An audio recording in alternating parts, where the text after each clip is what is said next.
والصلاة والسلام على عباده الذين اصطفى خصوصا على أفضلهم وخاتم النبيين محمد الأمين وعلى آله وصحبه أجمعين. أما بعد فأعوذ بالله من الشيطان الرجيم. بسم الله الرحمن الرحيم. قل أعوذ برب الفلق من شر ما خلق ومن شر غاسق إذا وقب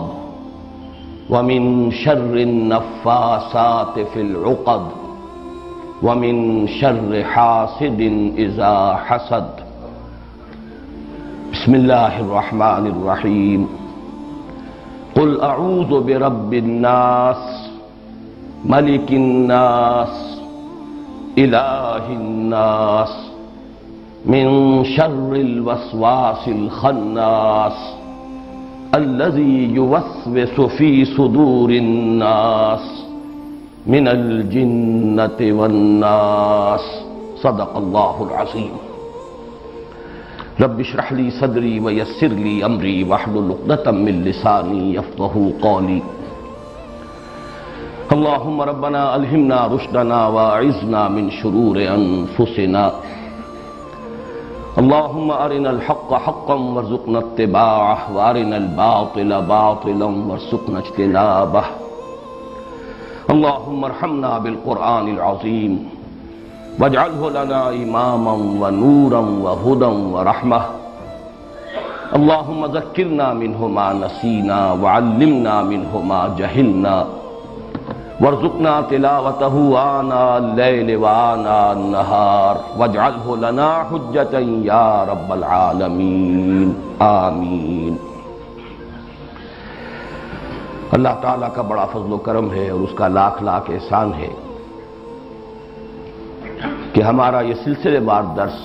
آج پایہ تکمیل کو پہنچ رہا ہے. اس تقریب کے ہدیے کے طور پر جو کتابچہ آپ کو دیا گیا ہے اس میں اس مسلسل درس کی مختصر سی تاریخ بھی درج ہے. اگرچہ سلسلے وار درس کا آغاز تو مسجد خضرا سمن آباد سے ہو گیا تھا جون 1968 میں. اس اعتبار سے تو کہا جا سکتا ہے کہ 23 برس ہو گئے اور 23 برس میں اس سلسلے وار درس کی تکمیل ہوئی. لیکن اس میں چونکہ کچھ ڈپلیکیشن ہوئی، سن 74 میں ہمارا وہ درس مسجد خضرا سمن آباد سے مسجد شہداء مال روڈ پر منتقل ہوا، تو وہاں پر بھی میں نے جہاں اس منتخب نصاب کا بھی دوبارہ درس دیا جو مطالعہ قرآن حکیم اور دعوت رجوع القرآن کی اس تحریک کے لیے بمنزلہ اساس ہے، اور پھر سلسلے وار درس کا آغاز بھی ابتدا سے دوبارہ کیا. اس پہلو سے یہ 17.5 برس کی داستان ہے، اس لیے کہ یہ سلسلہ درس جو اب تکمیل کو پہنچ رہا ہے یہ وہ ہے کہ جو سن 74 میں مسجد شہداء مال روڈ سے شروع ہوا تھا. قرآن حکیم کی سورتوں کا آخری جوڑا جس میں جوڑے ہونے کی نسبت بہت ہی نمایاں ہے اور جن کے لیے ایک نام ہے المعوذتان،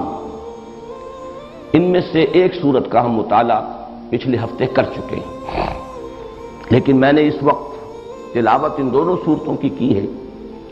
اس لیے کہ جو حضرات گزشتہ ہفتے درس میں موجود نہیں تھے،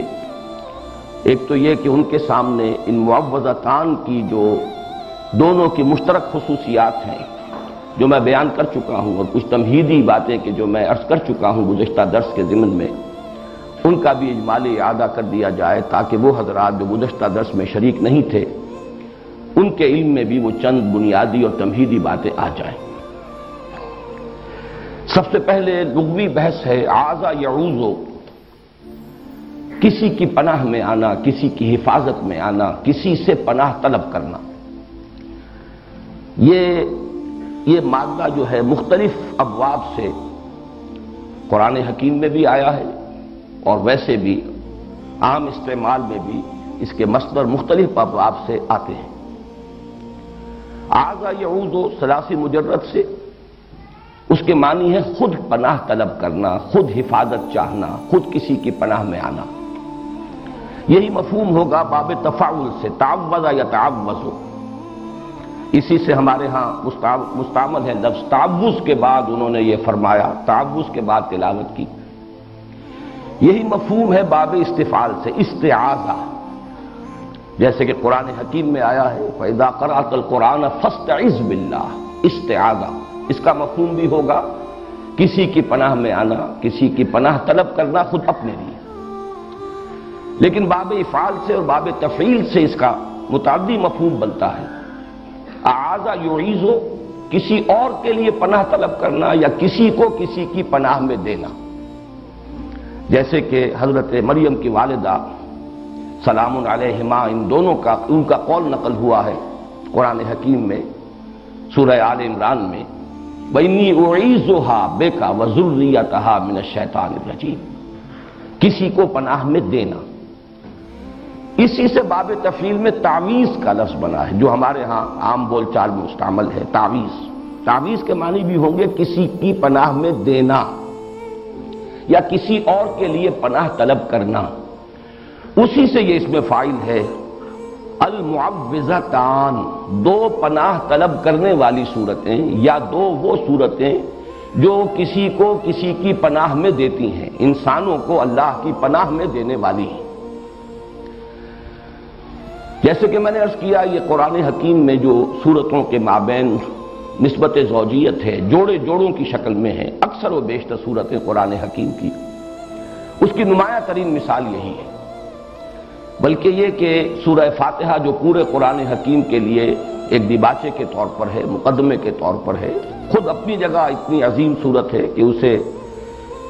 خود کہا گیا ہے والقرآن العظیم وَلَقَدْ آتَيْنَاكَ سَبْعًا مِنَ الْمَثَانِي وَالْقُرْآنَ الْعَظِيمِ، اور حضور نے فرمایا کہ سبع مثانی بھی یہ سورہ فاتحہ کی 7 آیات ہیں، اور قرآن عظیم ہے اپنی جگہ، مکمل قرآن۔ اس کے بعد جو 2 صورتیں آتی ہیں، سورہ بقرہ، سورہ آل عمران،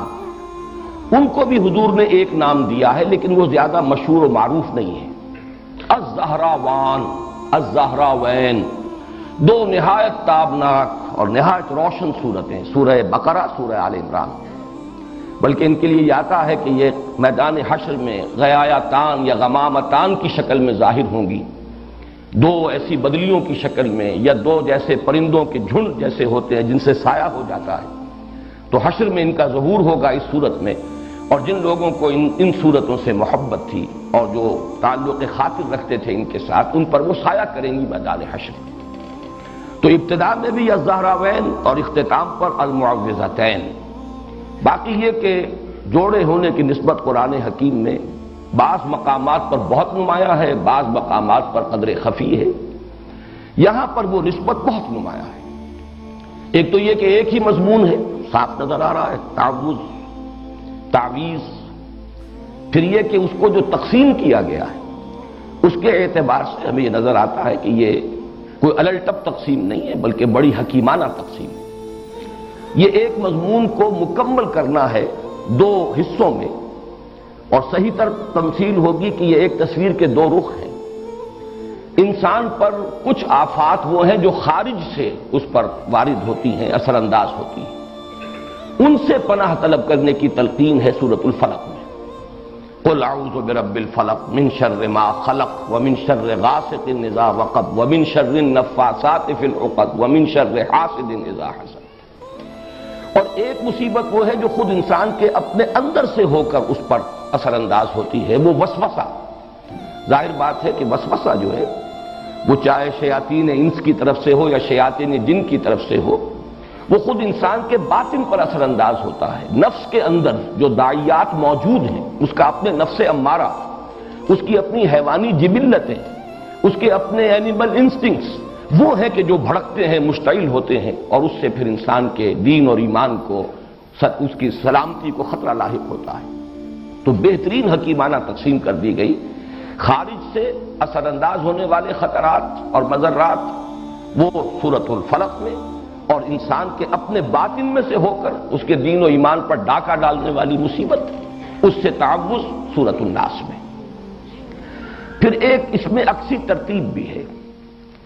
سورۃ الفلق میں آپ دیکھیں گے کہ مستعاذ بہی، جس کی پناہ طلب کی جا رہی ہے وہ صرف ایک آیت میں آیا قل اعوذ برب الفلق، جبکہ مستعاذ من ہو اس کے لیے 4 آیتیں ہیں، اور شر کے لفظ کی گردان اب شروع ہوئی ہے من شر ما خلق ومن شر غاسق اذا وقب ومن شر النفاثات فی العقد ومن شر حاسد اذا حسد۔ اس کے برعکس ریسیپروکل نسبت ہے، یہ عکسی ترتیب ہے۔ سورۃ الناس میں 3 آیتیں ہیں کہ جن میں مستعاذ بہی قل اعوذ برب الناس ملک الناس الہ الناس، اور مستعاذ منہ صرف ایک ہے، اگرچہ آیات 3 ہے لیکن شر کا لفظ ایک ہی مرتبہ آیا ہے، من شر الوسواس الخناس الذی یوسوس فی صدور الناس من الجنۃ والناس۔ آخری 2 آیتیں اسی کی تشریح پر مشتمل ہیں، ورنہ مستعاذ منہ صرف ایک ہے، مستعاذ بہی اگرچہ ذات باری تعالیٰ اپنی جگہ پر تو اکیلی ہے، تنہا ہے، قل هو اللہ احد، لیکن اس کے ساتھ انسانوں کی 3 نسبتیں نمایاں کی گئیں، قل اعوذ برب الناس ملک الناس الہ الناس۔ اس کے بعد مستعاذ منہ صرف ایک آیت پر مشتمل یا ایک شر ہے۔ یہ ہے وہ ریسیپروکل نسبت جو عام طور پر قرآن حکیم کی جو صورتیں جوڑوں کی شکل میں ہوتی ہیں ان کے مضامین میں بالعموم پائی جاتی ہے۔ اس کے ضمن میں ایک بہت ہی حسین نکتہ ہے جو امام رازی نے بیان کیا ہے کہ واقعہ یہ ہے کہ انسان پر جو مصائب یا جو شرور اثر انداز ہوتے ہیں خارج سے، اس کا سارا اثر انسان کے جسم اور جان پر ظاہر ہوتا ہے، جبکہ انسان پر جو شیطان کی وسوسہ اندازی کا اثر ہے وہ در حقیقت اس کے دین و ایمان پر ڈاکہ ڈالتا ہے۔ لہذا مستعاذ بہی جو ہے اس کے ساتھ بہت زیادہ تعلق کی ضرورت ہے، بہت مضبوط ربط کی تعلق ہے، اس لیے ضرورت ہے، اس لیے کہ شیطان کا یہ وسوسہ جو انسان کے دین و ایمان کے لیے خطرہ ہے، اس کے لیے جب پناہ طلب کرنے کی تلقین کی گئی تو قل اعوذ برب الناس ملک الناس الہ الناس، اس میں یہ تکرار میں جو زور ہے وہ واقعتاً ادھر اشارہ کر رہا ہے کہ یہ ہے اصل جو مصیبت ہے، اور یہی وجہ ہے، اور یہ توازن ہے بڑا حسین کہ وہاں 4 شرور اور یہاں ایک شر، لیکن اس اعتبار سے یہ برابر ہے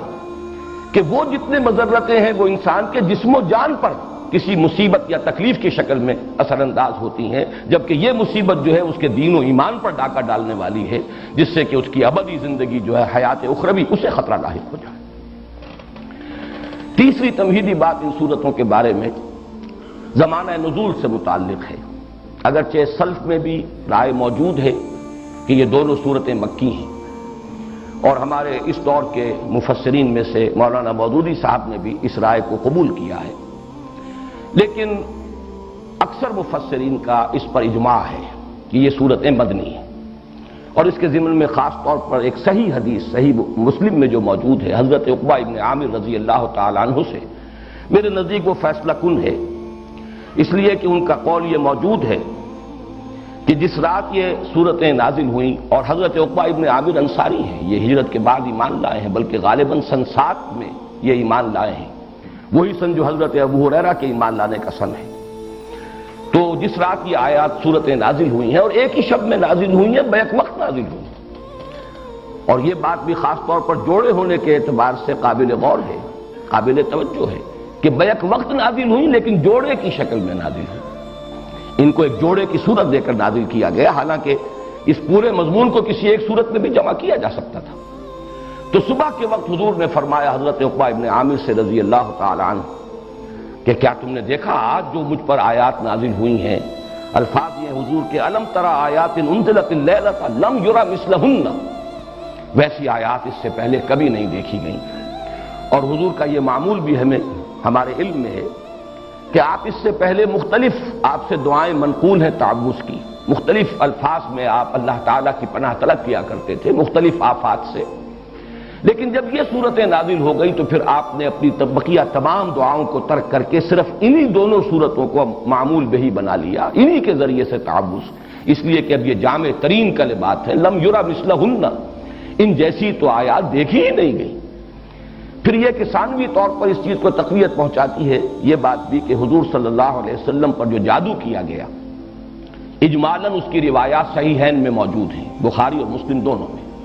اگرچہ تفصیلات اس کی ان روایات میں ہیں کہ جو دوسری کتابوں میں ہیں، جو درجہ دوم کی کتابیں ہیں شاہ ولی اللہ دہلوی رحمۃ اللہ علیہ کی تقسیم کے مطابق، لیکن اصولاً یہ بات طے ہے کہ حضور پر لبید ابن عاصم نے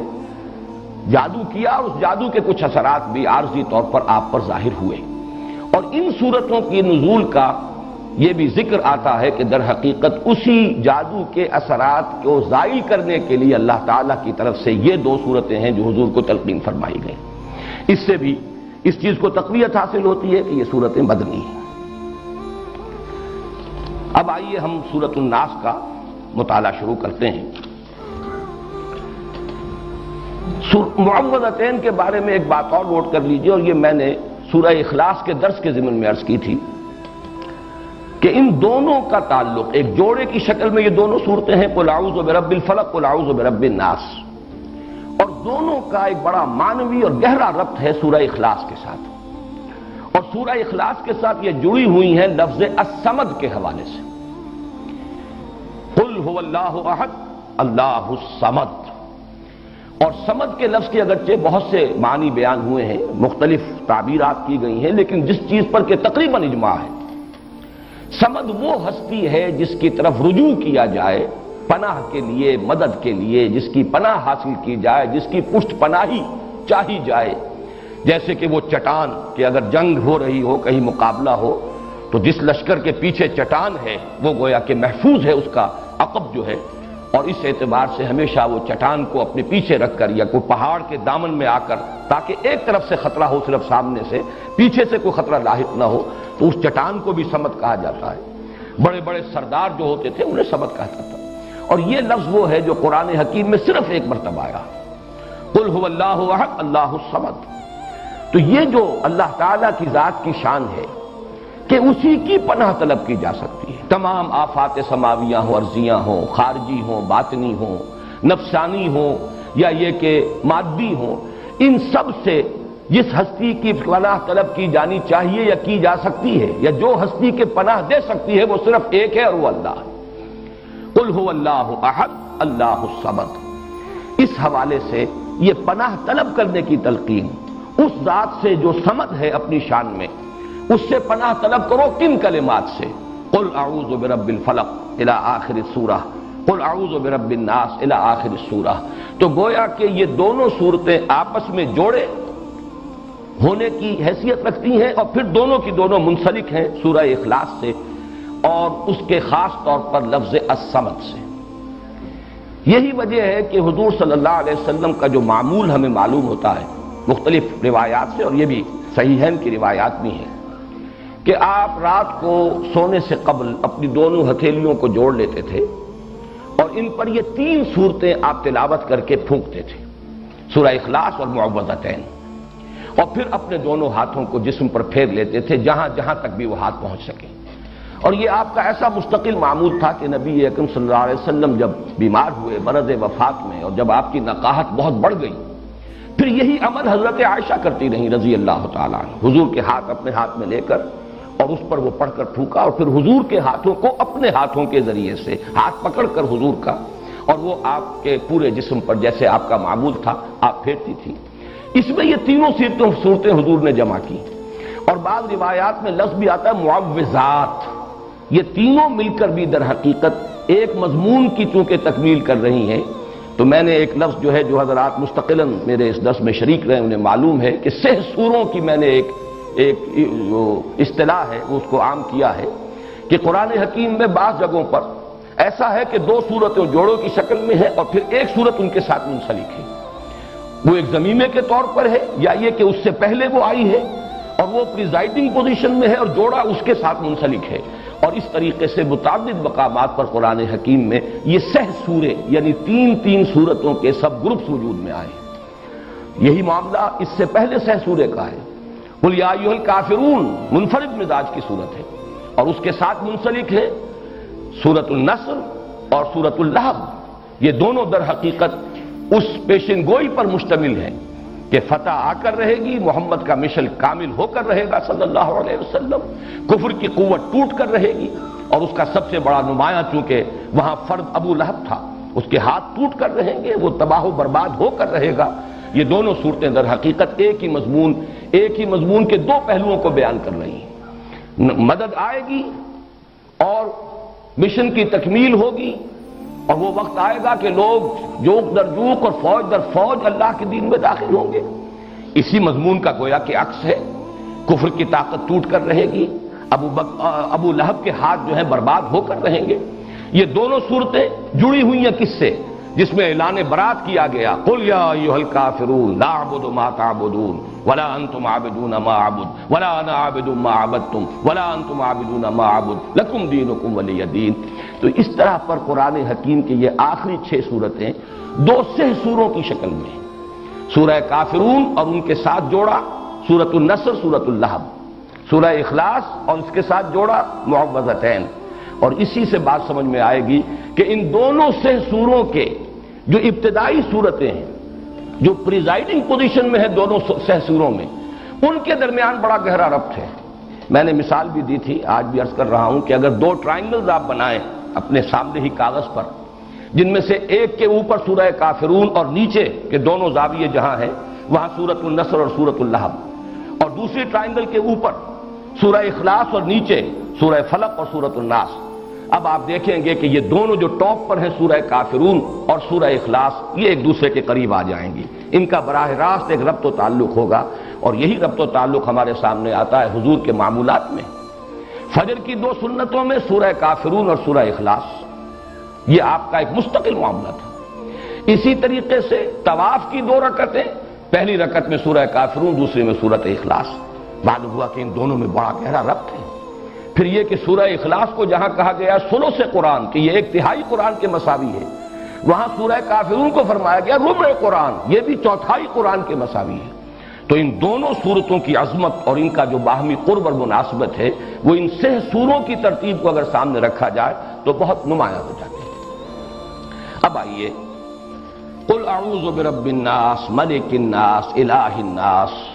یہ ہے مستعاذ بہ، جس کے ذریعے سے استعاذہ کیا جا رہا ہے،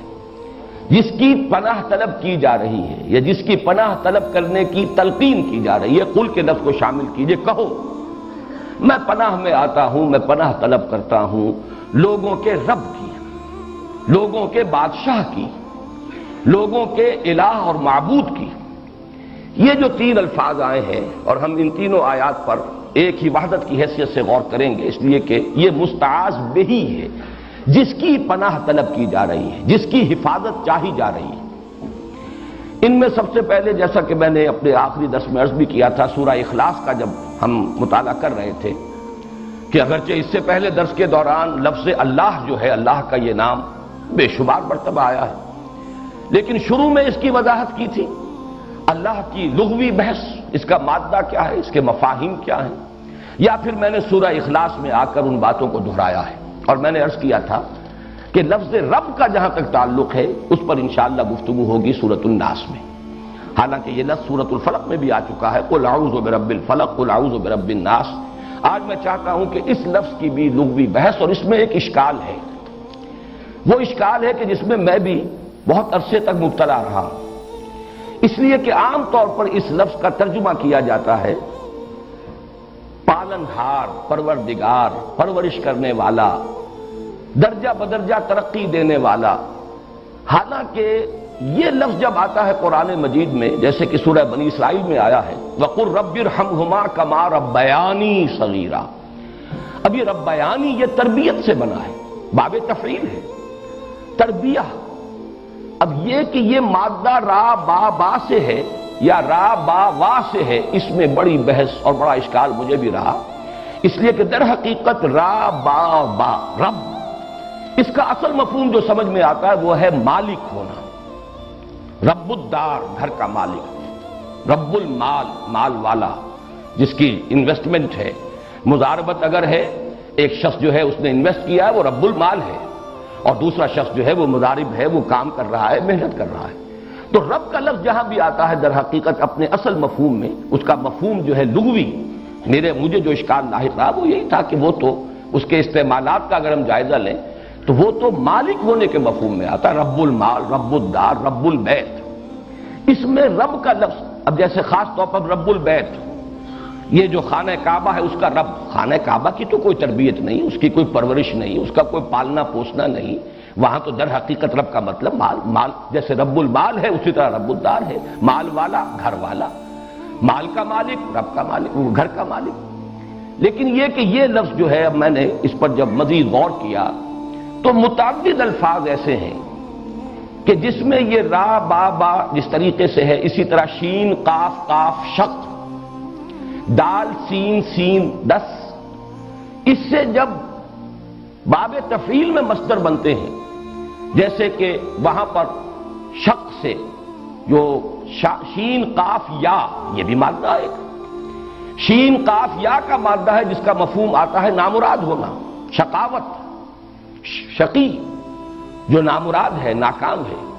اب جب سورہ طٰہٰ میں لفظ آیا طٰہٰ ما انزلنا علیک القرآن لتشقی، طٰہٰ ہم نے یہ قرآن آپ پر اس لیے تو نازل نہیں کیا، وہاں ترجمہ میں دیکھتا ہوں کہ آپ مشقت میں پڑھیں، حالانکہ مشقت کے لفظ کے لیے مادہ آنا چاہیے شین قاف قاف، وہاں شین قاف یا ہے تشقا، تو یہ ایک اشکال رہا میرے ذہن میں۔ اسی طریقے سے دسا، دال سین سین اور دسا یہ جو آیا ہے قد افلح من دساہا وقد خاب من قد افلح من زکاہا وقد خاب من دساہا، یہاں پر بھی وہ اشکال ہے۔ تو یہ اشکال ہوا امام رازی کی جب تفسیر میں پڑھ رہا تھا سورۃ الشمس کی، تو انہوں نے بعض نحویین کا یہ قول نقل کیا کہ یہ مادے در حقیقت دال سین سین اور دال سین یا یہ بہت ایک دوسرے کے برابر ہم معنی ہے، بلکہ ایک ہی لفظ کی بدلی ہوئی شکل ہے۔ یہی اصول اگر ہم اس کا اطلاق کریں را با با اور را با وا پر،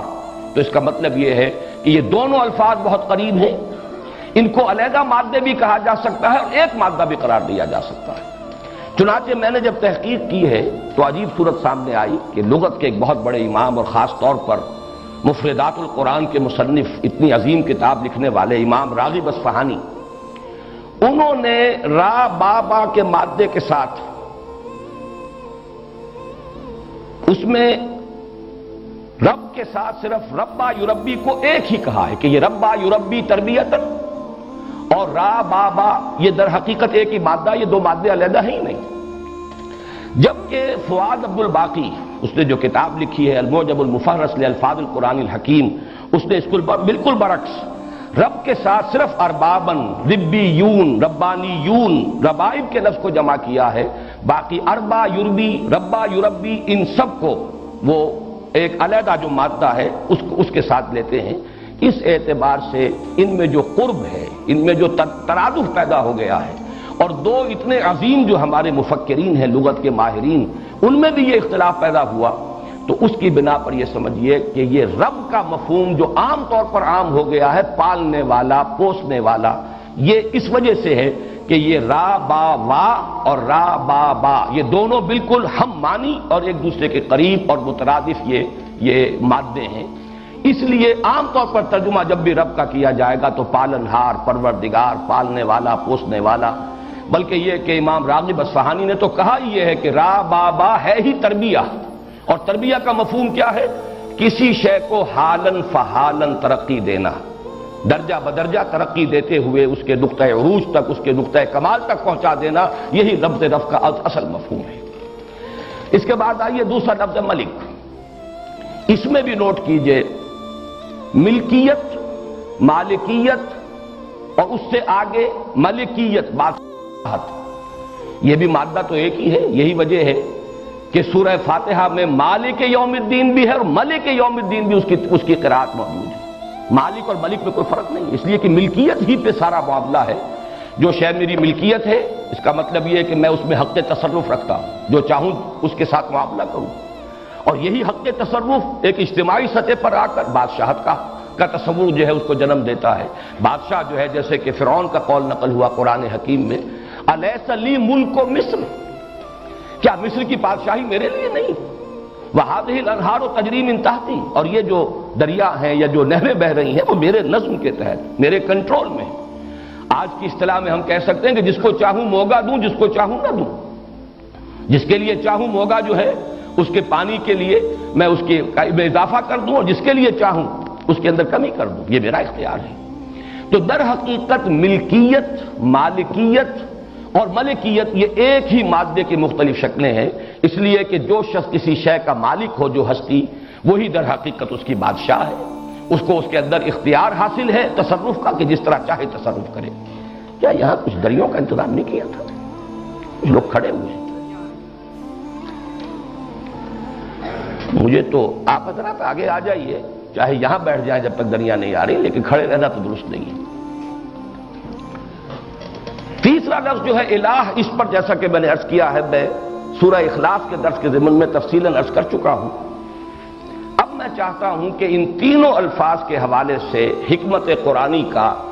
جو ایک بہت بڑا خزانہ ہے اور قیمتی موتی ہے، اس کی طرف ہم توجہ کریں۔ ان تینوں الفاظ میں جو نسبت ہے، رب اور ربوبیت، ملک اور ملکیت، اور پھر اس کے ساتھ الہ، اگر اس کا آپ جائزہ لیں گے تو انسان کے ذہنی ارتقاء کے یہ تین منزلیں ہیں کہ جن کی نشاندہی ان تین الفاظ کے ذریعے سے ہوتی ہے۔ بچپن میں جبکہ ابھی انسان کو، بچے کو کسی اور شے کا احساس نہیں سوائے اس کے کہ اس کی احتیاجات ہیں، بھوک لگتی ہے، اس کی کوئی اور ضرورت ہے جو پوری ہونی چاہیے، یا اس سے آگے بڑھ کر کچھ حفاظت ہے جو اسے درکار ہے، مطلوب ہے، اور اس کا یہ تصور اس سے آگے دنیا سے اسے کوئی سروکار نہیں ہے، اس کی ساری بحث اسی سے ہے۔ بھوک لگی ہے، دودھ ملنا چاہیے، اور جو بھی اس کا ساز و سامان فراہم کر دے وہی اس کا منعم ہے، وہی محسن ہے۔ لہذا یہ ربوبیت کا سارا تصور بچپن میں جو والدین کی ذات کے ساتھ منسلک ہے، والدین کے ساتھ ہی اس کا بچے کا ذہنی رشتہ ہوتا ہے، اس لیے کہ اسے اس سے زیادہ اس دنیا سے ابھی کوئی اور سروکار ہے ہی نہیں۔ اسے تو اپنی احتیاج، اپنی ضروریات، جو بھی زندگی کے بنیادی لوازمات ہیں، بس اس کے اپنے اندر سے ایک تقاضا ابھرتا ہے، اور جو بھی اس تقاضے کو پورا کر دے وہ اس کا منعم ہے، وہی اس کا محسن ہے، اور یوں کہا جا سکتا ہے لفظی اعتبار سے وہ اس کا رب ہے۔ اس سے ذرا آگے انسانی شعور ترقی کرتا ہے، آپ خود جائزہ لیں گے اور اپنے ماضی میں جھانکیں گے تو نظر آئے گا کہ پھر ایک ملکیت کا تصور پیدا ہوتا ہے۔ ذرا سا بچہ بڑا ہو جائے، یہ میرا کھلونا ہے، یا میرا کھلونا ہے، کسی اور کو ہاتھ لگانے کا حق حاصل نہیں ہے، میں دوں تو ٹھیک ہے، مجھے اختیار ہے کہ میں دوں، اس کھلونوں سے کسی اور کو کھیلنے کی اجازت دوں تو صحیح ہے، لیکن میری مرضی کے بغیر کوئی اس کھلونوں کو ہاتھ نہیں لگا سکتا۔ یہاں سے اب وہ ملکیت اس سے آگے بڑھے گی تو وہ گھر کی ملکیت بھی ہے، اور بھی جو بھی انسان کے اندر، اور ملکیت کے ساتھ اس کے اندر تصرف کا اختیار مطلق، جو میں چاہوں میں اس کے ساتھ کر سکتا ہوں، جس کو چاہوں دوں اور جس کو چاہوں روک دوں کہ وہ اس سے نہ کھیلے۔ لیکن واقعہ یہ ہے کہ جب انسان کا شعور پختہ ہوتا ہے، نفسیاتی پختگی، میں اس کو وہ جسمانی پختگی اور جسمانی بلوغت سے علیحدہ کر کے کہہ رہا ہوں، جسمانی بلوغت تو ہو جاتی ہے انسان کی 14-15 سال پر، لیکن نفسیاتی بلوغت، اب اس کے اندر ایک اور تقاضا ابھرتا ہے، اور وہ تقاضا یہ ہے کوئی محبوب ہو، کوئی مطلوب ہو، کوئی مقصود ہو، کوئی نصب العین ہو، کوئی آدرش ہو، کسی شے کے لیے جیوں، کسی شے کے لیے مروں، زندگی محض زندہ رہنے کے لیے نہیں، زندگی برائے زندگی نہیں، بلکہ زندگی کسی نصب العین کے لیے ہو، زندگی کسی مقصود کے لیے ہو، مطلوب کے لیے ہو۔ یہ ہے در حقیقت انسان کی فطرت کی پیاس، جبکہ انسان کا شعور اور اس کی اپنے اندر کی نفسیاتی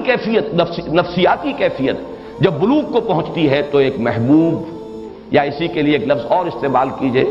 ایک زمانے میں ایک عربی نظم پڑھی تھی بڑی پیاری، اب تک اس کا نقش ہے، اور وہ یہ کہ فتش لقلبک عن رفیق، اپنے لیے کوئی ساتھی تلاش کرو۔ انسان کے اندر ایک جذبہ ابھرتا ہے،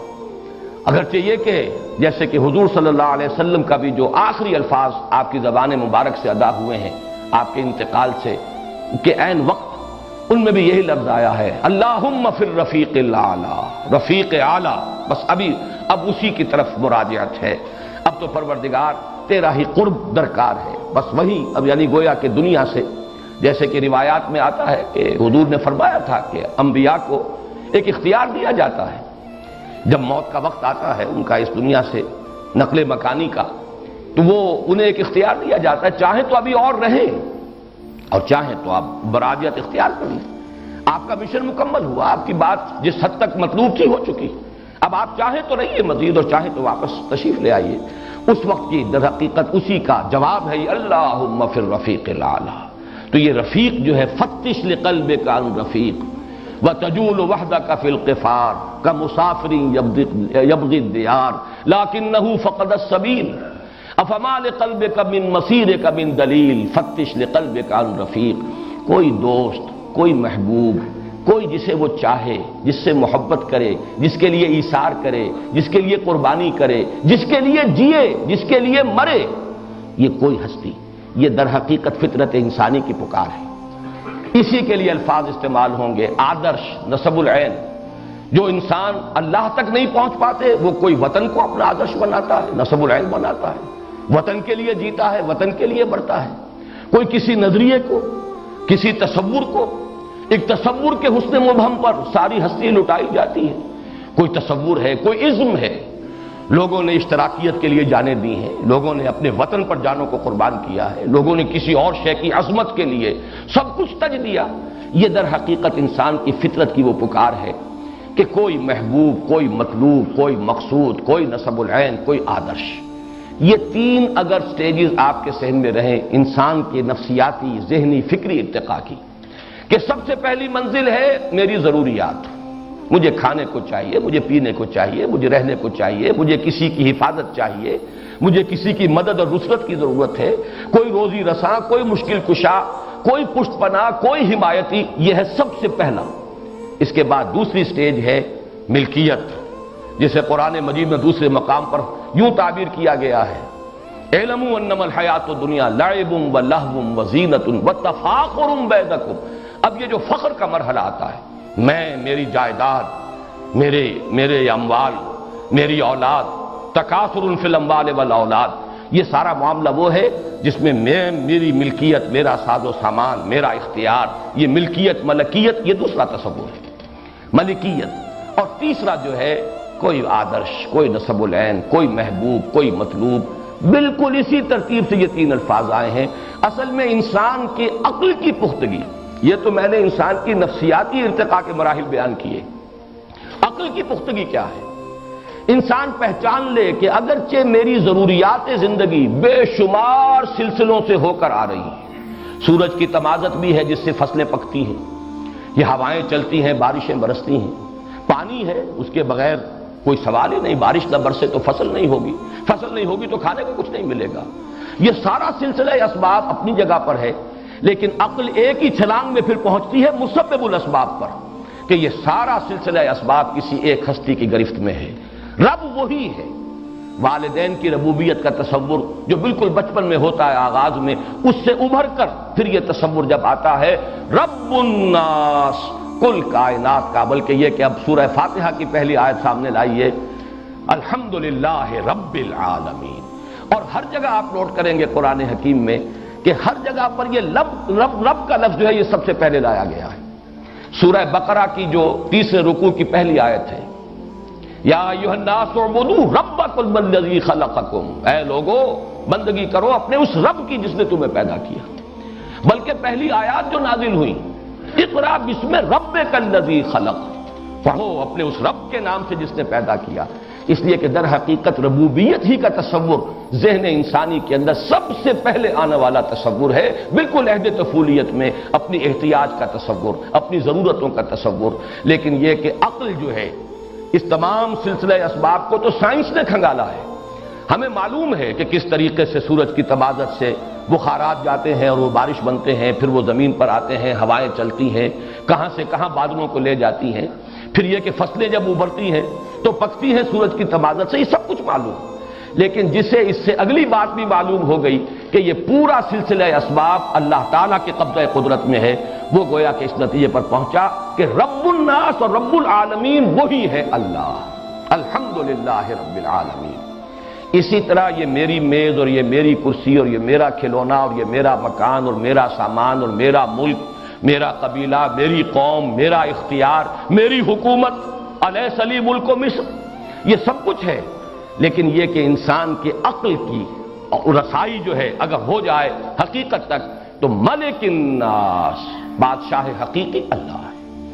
یہ جس کے پاس بھی کوئی اختیار ہے وہ صرف ظاہری ہے،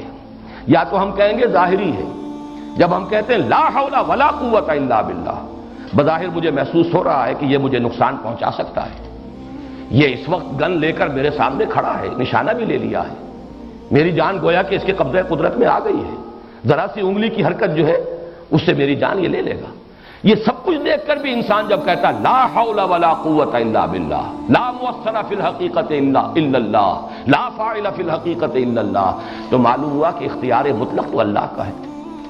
تمام اسباب مادی جمع ہو جائیں تب بھی اختیار ان اسباب میں اس کا نہیں ہے کہ نتیجہ ضرور نکال دیں، الا باذن اللہ، مگر اللہ کا اگر اذن ہو تو نتیجہ نکلے گا،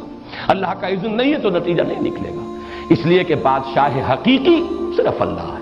مختار حقیقی صرف اللہ ہے، مختار مطلق صرف اللہ ہے۔ اسی تصور سے در حقیقت وہ جو ہمارے ہاں الحمدللہ کہ آج کل تو بہت سے لوگ یہاں ایسے پیدا ہو گئے ہیں جو قرارداد مقاصد کو ہوکس قرار دے رہے ہیں۔ الطاف گوہر صاحب کا جو مضمون شائع ہو رہا ہے مسلم میں اب سلسلے وار،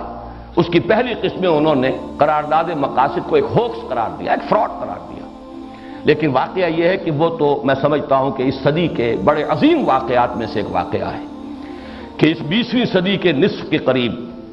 ایک پوری قوم 10 کروڑ کے اس وقت بھی ہم تھے، پاکستان 2 حصوں پر مشتمل تھا، اس وقت بھی ہماری آبادی 10 کروڑ سے متجاوز تھی، اگرچہ آج اتنے عرصے کے بعد صرف یہ نصف حصہ جو ہے بلکہ نصف کم تر حصہ بھی 10 کروڑ سے آگے بڑھ گیا، لیکن اس وقت بھی پورا پاکستان 10 کروڑ سے زائد آبادی پر مشتمل تھا۔ اتنی بڑی ایک قوم نے اس بات کا اقرار کیا کہ بادشاہ حقیقی اللہ ہے، حاکمیت صرف اس کے لیے، ملک شہنشاہ الملک القدوس صرف اللہ ہے، اور جو بھی اختیار ہمارے پاس ہے وہ ڈیلیگیٹڈ ہے، وہ اس کا عطا کردہ ہے، ہمارا ذاتی نہیں ہے، اور ہم اس اختیار کو استعمال کرنے کے مجاز ہیں صرف اسی کی طے کردہ حدود کے اندر۔ کسی قوم کی کانسٹیٹیوشنل اسمبلی جو اس کی گویا کہ یوں سمجھیے کہ اجتماعی زبان ہے، اس زبان سے ان الفاظ کا نکلنا یہ وہی ہے کلمہ لا الہ الا اللہ، اور وہی ہے در حقیقت یہ دوسرا تصور کہ جو یہاں دیا گیا وہ رب الناس بھی ہے اور ملک الناس بھی ہے، بادشاہ بھی ہے۔ اسی لفظ کے حوالے سے ہمارے دین کا وہ تصور مستحکم ہوتا ہے کہ یہ مذہب نہیں دین ہے، اس میں علیحدہ نہیں ہے معاملہ حکومت کا اور سیاست کا اور نظام کا، یہ صرف عبادات اور پوجا پاٹ کا اور صرف چند رسومات کا مجموعہ نہیں ہے کہ عقائد اور رسومات ہوں، بلکہ یہ کہ اس کا ایک سیاسی نظام ہے، اسی سیاسی نظام کے لیے عنوان خلافت ہے، انسان کے لیے خلافت ہے، حاکمیت نہیں ہے، انسان کے لیے امانت ہے، ملکیت نہیں ہے۔ اور میں نے ان دونوں الفاظ کو جوڑ دیا تھا لغوی بحث میں، ملکیت اور ملکیت، حاکمیت اور ملکیت یہ دونوں لازم و ملزوم ہے، مادہ ایک ہی ہے، مالک یوم الدین بھی ہے، ملک یوم الدین بھی ہے۔ تو در حقیقت اللہ تعالیٰ ہی مالک حقیقی ہے، اللہ تعالیٰ ہی حاکم حقیقی ہے، ملک الناس وہ لوگوں کا بادشاہ ہے، مالک حقیقی بھی ملک حقیقی بھی، یعنی انسانوں کے لیے حاکمیت نہیں خلافت ہے، انسانوں کے لیے ملکیت نہیں امانت ہے۔ این امانت چند روزہ دست ماست، در حقیقت مالک ہر شے خداست۔ یہ دوسری بات ہے کہ ہم ملکیت کے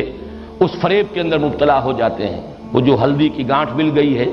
اور اسے لے کر ہم سمجھتے ہیں کہ پنساری بن گئے ہیں، ہم سمجھتے ہیں میری شے اور میری ملکیت اور میری جائیداد اور میرا مکان اور میرا محل اور میری یہ اور میری وہ، یہ سوائے ایک فریب کے کچھ نہیں۔ این امانت چند روزہ دست ماست، در حقیقت مالک ہر شے خداست، اور سروری زیبا فقط اس ذات بے ہمتا کو ہے، حکمراں ہے ایک وہی باقی بتان آسری۔ یہ دوسرا لفظ ہوا ملک الناس۔ اب آیا ہے وہ لفظ جس پر تفصیلی بحث میں کر چکا ہوں سورہ اخلاص کے درس میں، الہ الناس، مطلوب حقیقی وہی، معبود حقیقی وہی، محبوب حقیقی وہی، مقصود اصلی وہی، لا مقصود الا اللہ، لا محبوب الا اللہ، جینا ہے تو اس کے لیے، مرنا ہے تو اس کے لیے۔ قل ان صلاتی و نسکی و محیای و مماتی للہ رب العالمین۔ جیسے کہ انسان حقیقت میں وہی انسان کہلانے کا مستحق ہے جس کا کوئی نسب العین ہے، جس کا کوئی آدرش ہے، جس کا زندگی میں کوئی مقصد ہے، جو محض زندگی کے لیے جینے کے لیے نہیں جی رہا بلکہ کسی مقصد کے لیے نسب العین کے لیے جی رہا ہے۔ اور وہ نسب العین وہ حقیقت میں جب انسان کی عقل اگر وہ پختگی کو پہنچ گئی ہو تو وہ پہچان لے گا کہ مطلوب حقیقی، محبوب حقیقی سوائے اللہ کے کوئی نہیں۔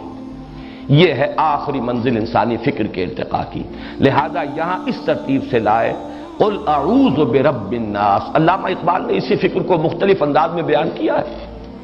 یزداں بکمن داور ہمت مردانہ. یہ کیا اصل میں الفاظ ایسے ہیں کہ جس سے ذرا آدمی چونک بھی جاتا ہے. بات کیا کہی جا رہی ہے؟ آپ کو معلوم ہے کہ کمند جو ہے وہ استعمال کی جاتی تھی فصیل کے اوپر چڑھنے کے لیے. انسان پہلے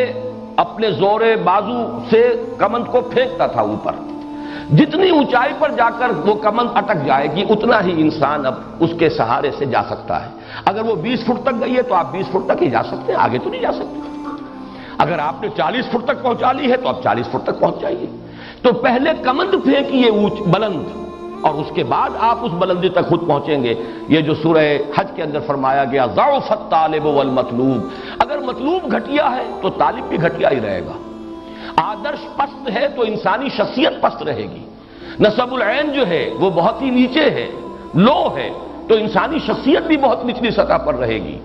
آدرش بلند ہے, نصب العین بلند ہے, آپ کا مقصود و مطلوب بلند ہے, تو اب آپ کی اپنی شخصیت کو ترفع حاصل ہوگا اس کے حوالے سے. اسی کو کہا گیا ضعف الطالب والمطلوب. اگر مطلوب کمزور ہے تو طالب بھی کمزور, مطلوب پست ہے تو طالب بھی پست. کسی نے وطن کو بنایا, کسی نے قوم کو بنایا, کسی نے اولاد کو بنایا.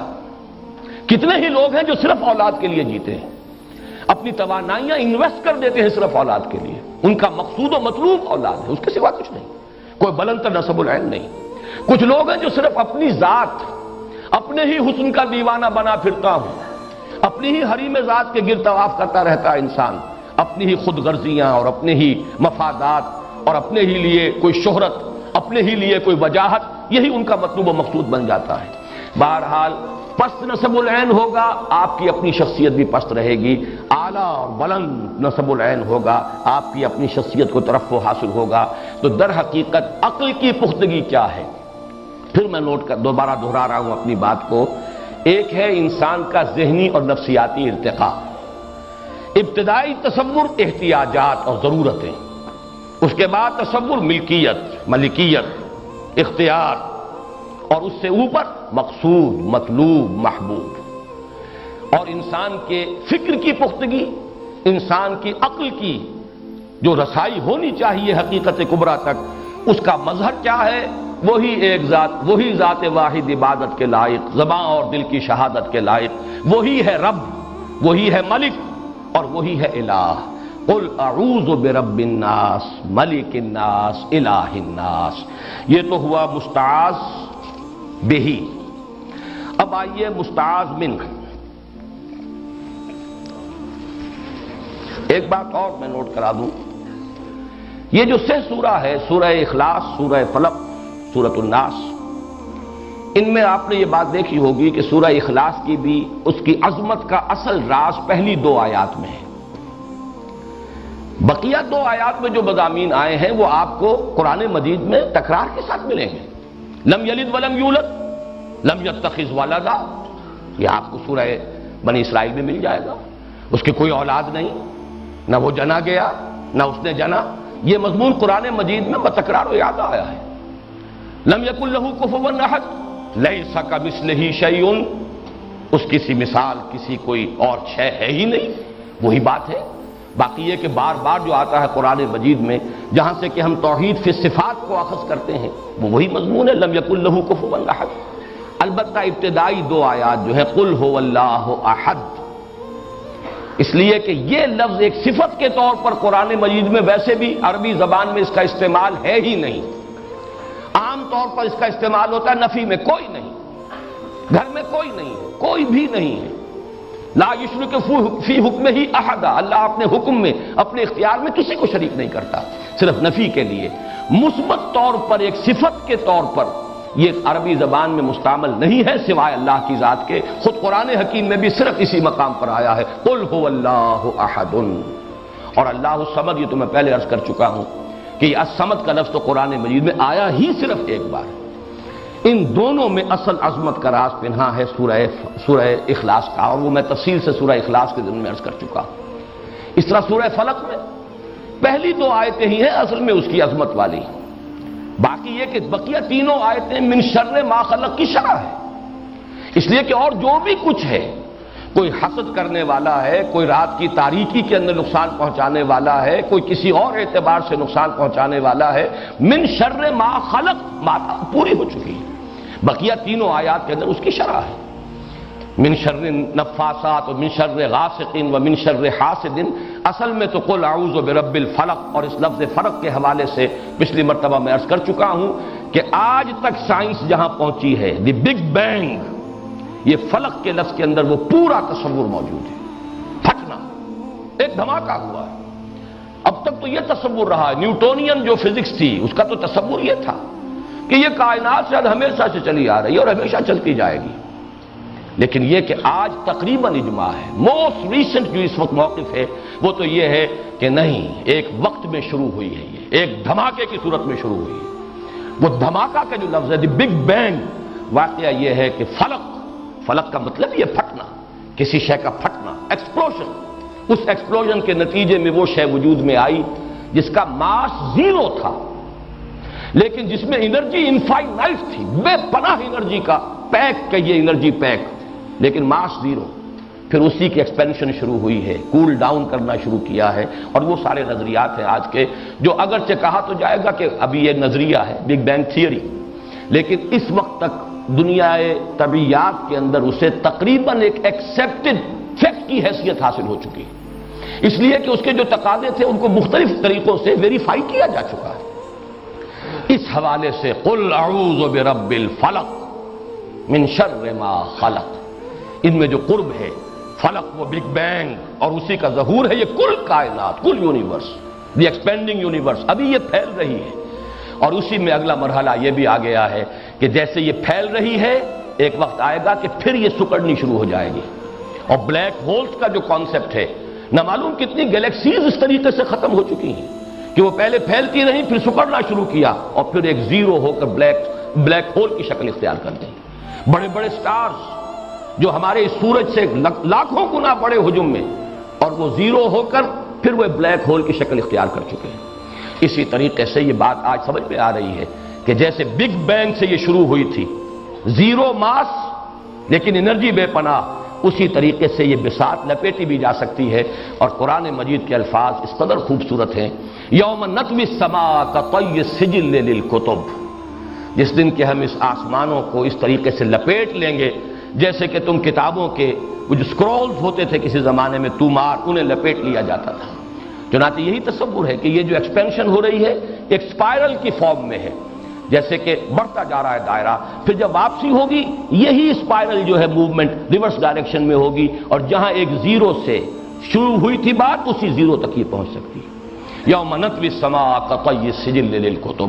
بہرحال سورہ فلق کی بھی ابتدائی دو آیات اہم ترین ہیں۔ پھر ما خلق کی شرح ہے، من شر غاسق اذا وقب ومن شر النفاثات فی العقد ومن شر حاسد اذا حسد۔ اسی طرح نوٹ کر لیجئے سورۃ الناس کے اندر بھی جو اصل حکمت پنہا ہے وہ انہی تین آیات میں ہے، قل اعوذ برب الناس ملک الناس الہ الناس۔ خوبصورتی دیکھیے، ان دونوں صورتوں میں لفظ اللہ نہیں آیا، لفظ اللہ سورہ اخلاص میں آ چکا، قل هو اللہ احد، اور سورہ اخلاص کے ساتھ یہ دونوں صورتیں معوذتین جو ہیں یہ جڑی ہوئی، یہاں لفظ اللہ نہیں ہے، یہاں اللہ تعالیٰ کی تین نسبتیں، اور اس میں انسان کا ذہنی اور فکری ارتقاء، اس کی نفسیاتی پختگی، اور پھر عقل کی ایک ہی چھلانگ، ایک ہی زقن میں یہ مرحلہ طے ہو جائے، سلسلہ اسباب مسبب کے ہاتھ میں ہے تو رب صرف اللہ ہے، یہ ملکیت، یہ مالکیت، یہ بادشاہت سب سراب ہے، دھوکہ ہے، ملک حقیقی صرف اللہ ہے۔ اور سارے آدرش، سارے نسب العین، سارے مطلوب، سارے مقصود، سارے محبوب فانی ہیں، پست ہیں، ان میں سے کسی میں نگاہ الجھ گئی تو پھر ضعف الطالب والمطلوب کی شکل بن جائے گی۔ ایک زقن لگاؤ، یزداں بکمن داور، اپنی کمند فکر کو پھینکو کہ وہ اللہ تعالیٰ کی ذات کے ساتھ جا کر وہ منسلک ہو جائے۔ اب وہ اس اپنی کمند کے ذریعے سے پہنچو، ذرا اللہ تعالیٰ کی ذات تک پہنچو۔ منزل ماں کبریاست، کوئی درمیانی شے نہیں، یہ تمام حقیر مقاصد، دولت، شہرت، وجاہت، دنیاوی اختیار، بادشاہت، جیسے کہ کوئی ڈرامہ ہو رہا ہو، جیسے کوئی کھیل ہو، چند دن ایک مداری کھیل دکھاتا ہے اور اس کے بعد چلتا بنتا ہے، پھر کوئی اور مداری آ جاتا ہے، سراب ہیں، دھوکے ہیں، یہ سب کے سب یہ ایک ٹرانزٹری چیزیں ہیں، یہ سب فنا کے گھاٹ اتر جانے والی ہیں۔ ایک ہستی ہے جس کو فرمایا گیا الحی القیوم، وہی ہے معبود برحق، وہی ہے محبوب اصلی، وہی ہے مطلوب حقیقی، وہی ہے مقصود، جیو اس کے لیے، مرو اس کے لیے۔ قل ان صلاتی ونسکی ومحیایا ومماتی للہ رب العالمین۔ اب آئیے مستعاذ منہ ہو، جیسا کہ میں عرض کر چکا ہوں سورۃ الفلق کے مقابلے میں یہاں یہ کنٹراسٹ ہے،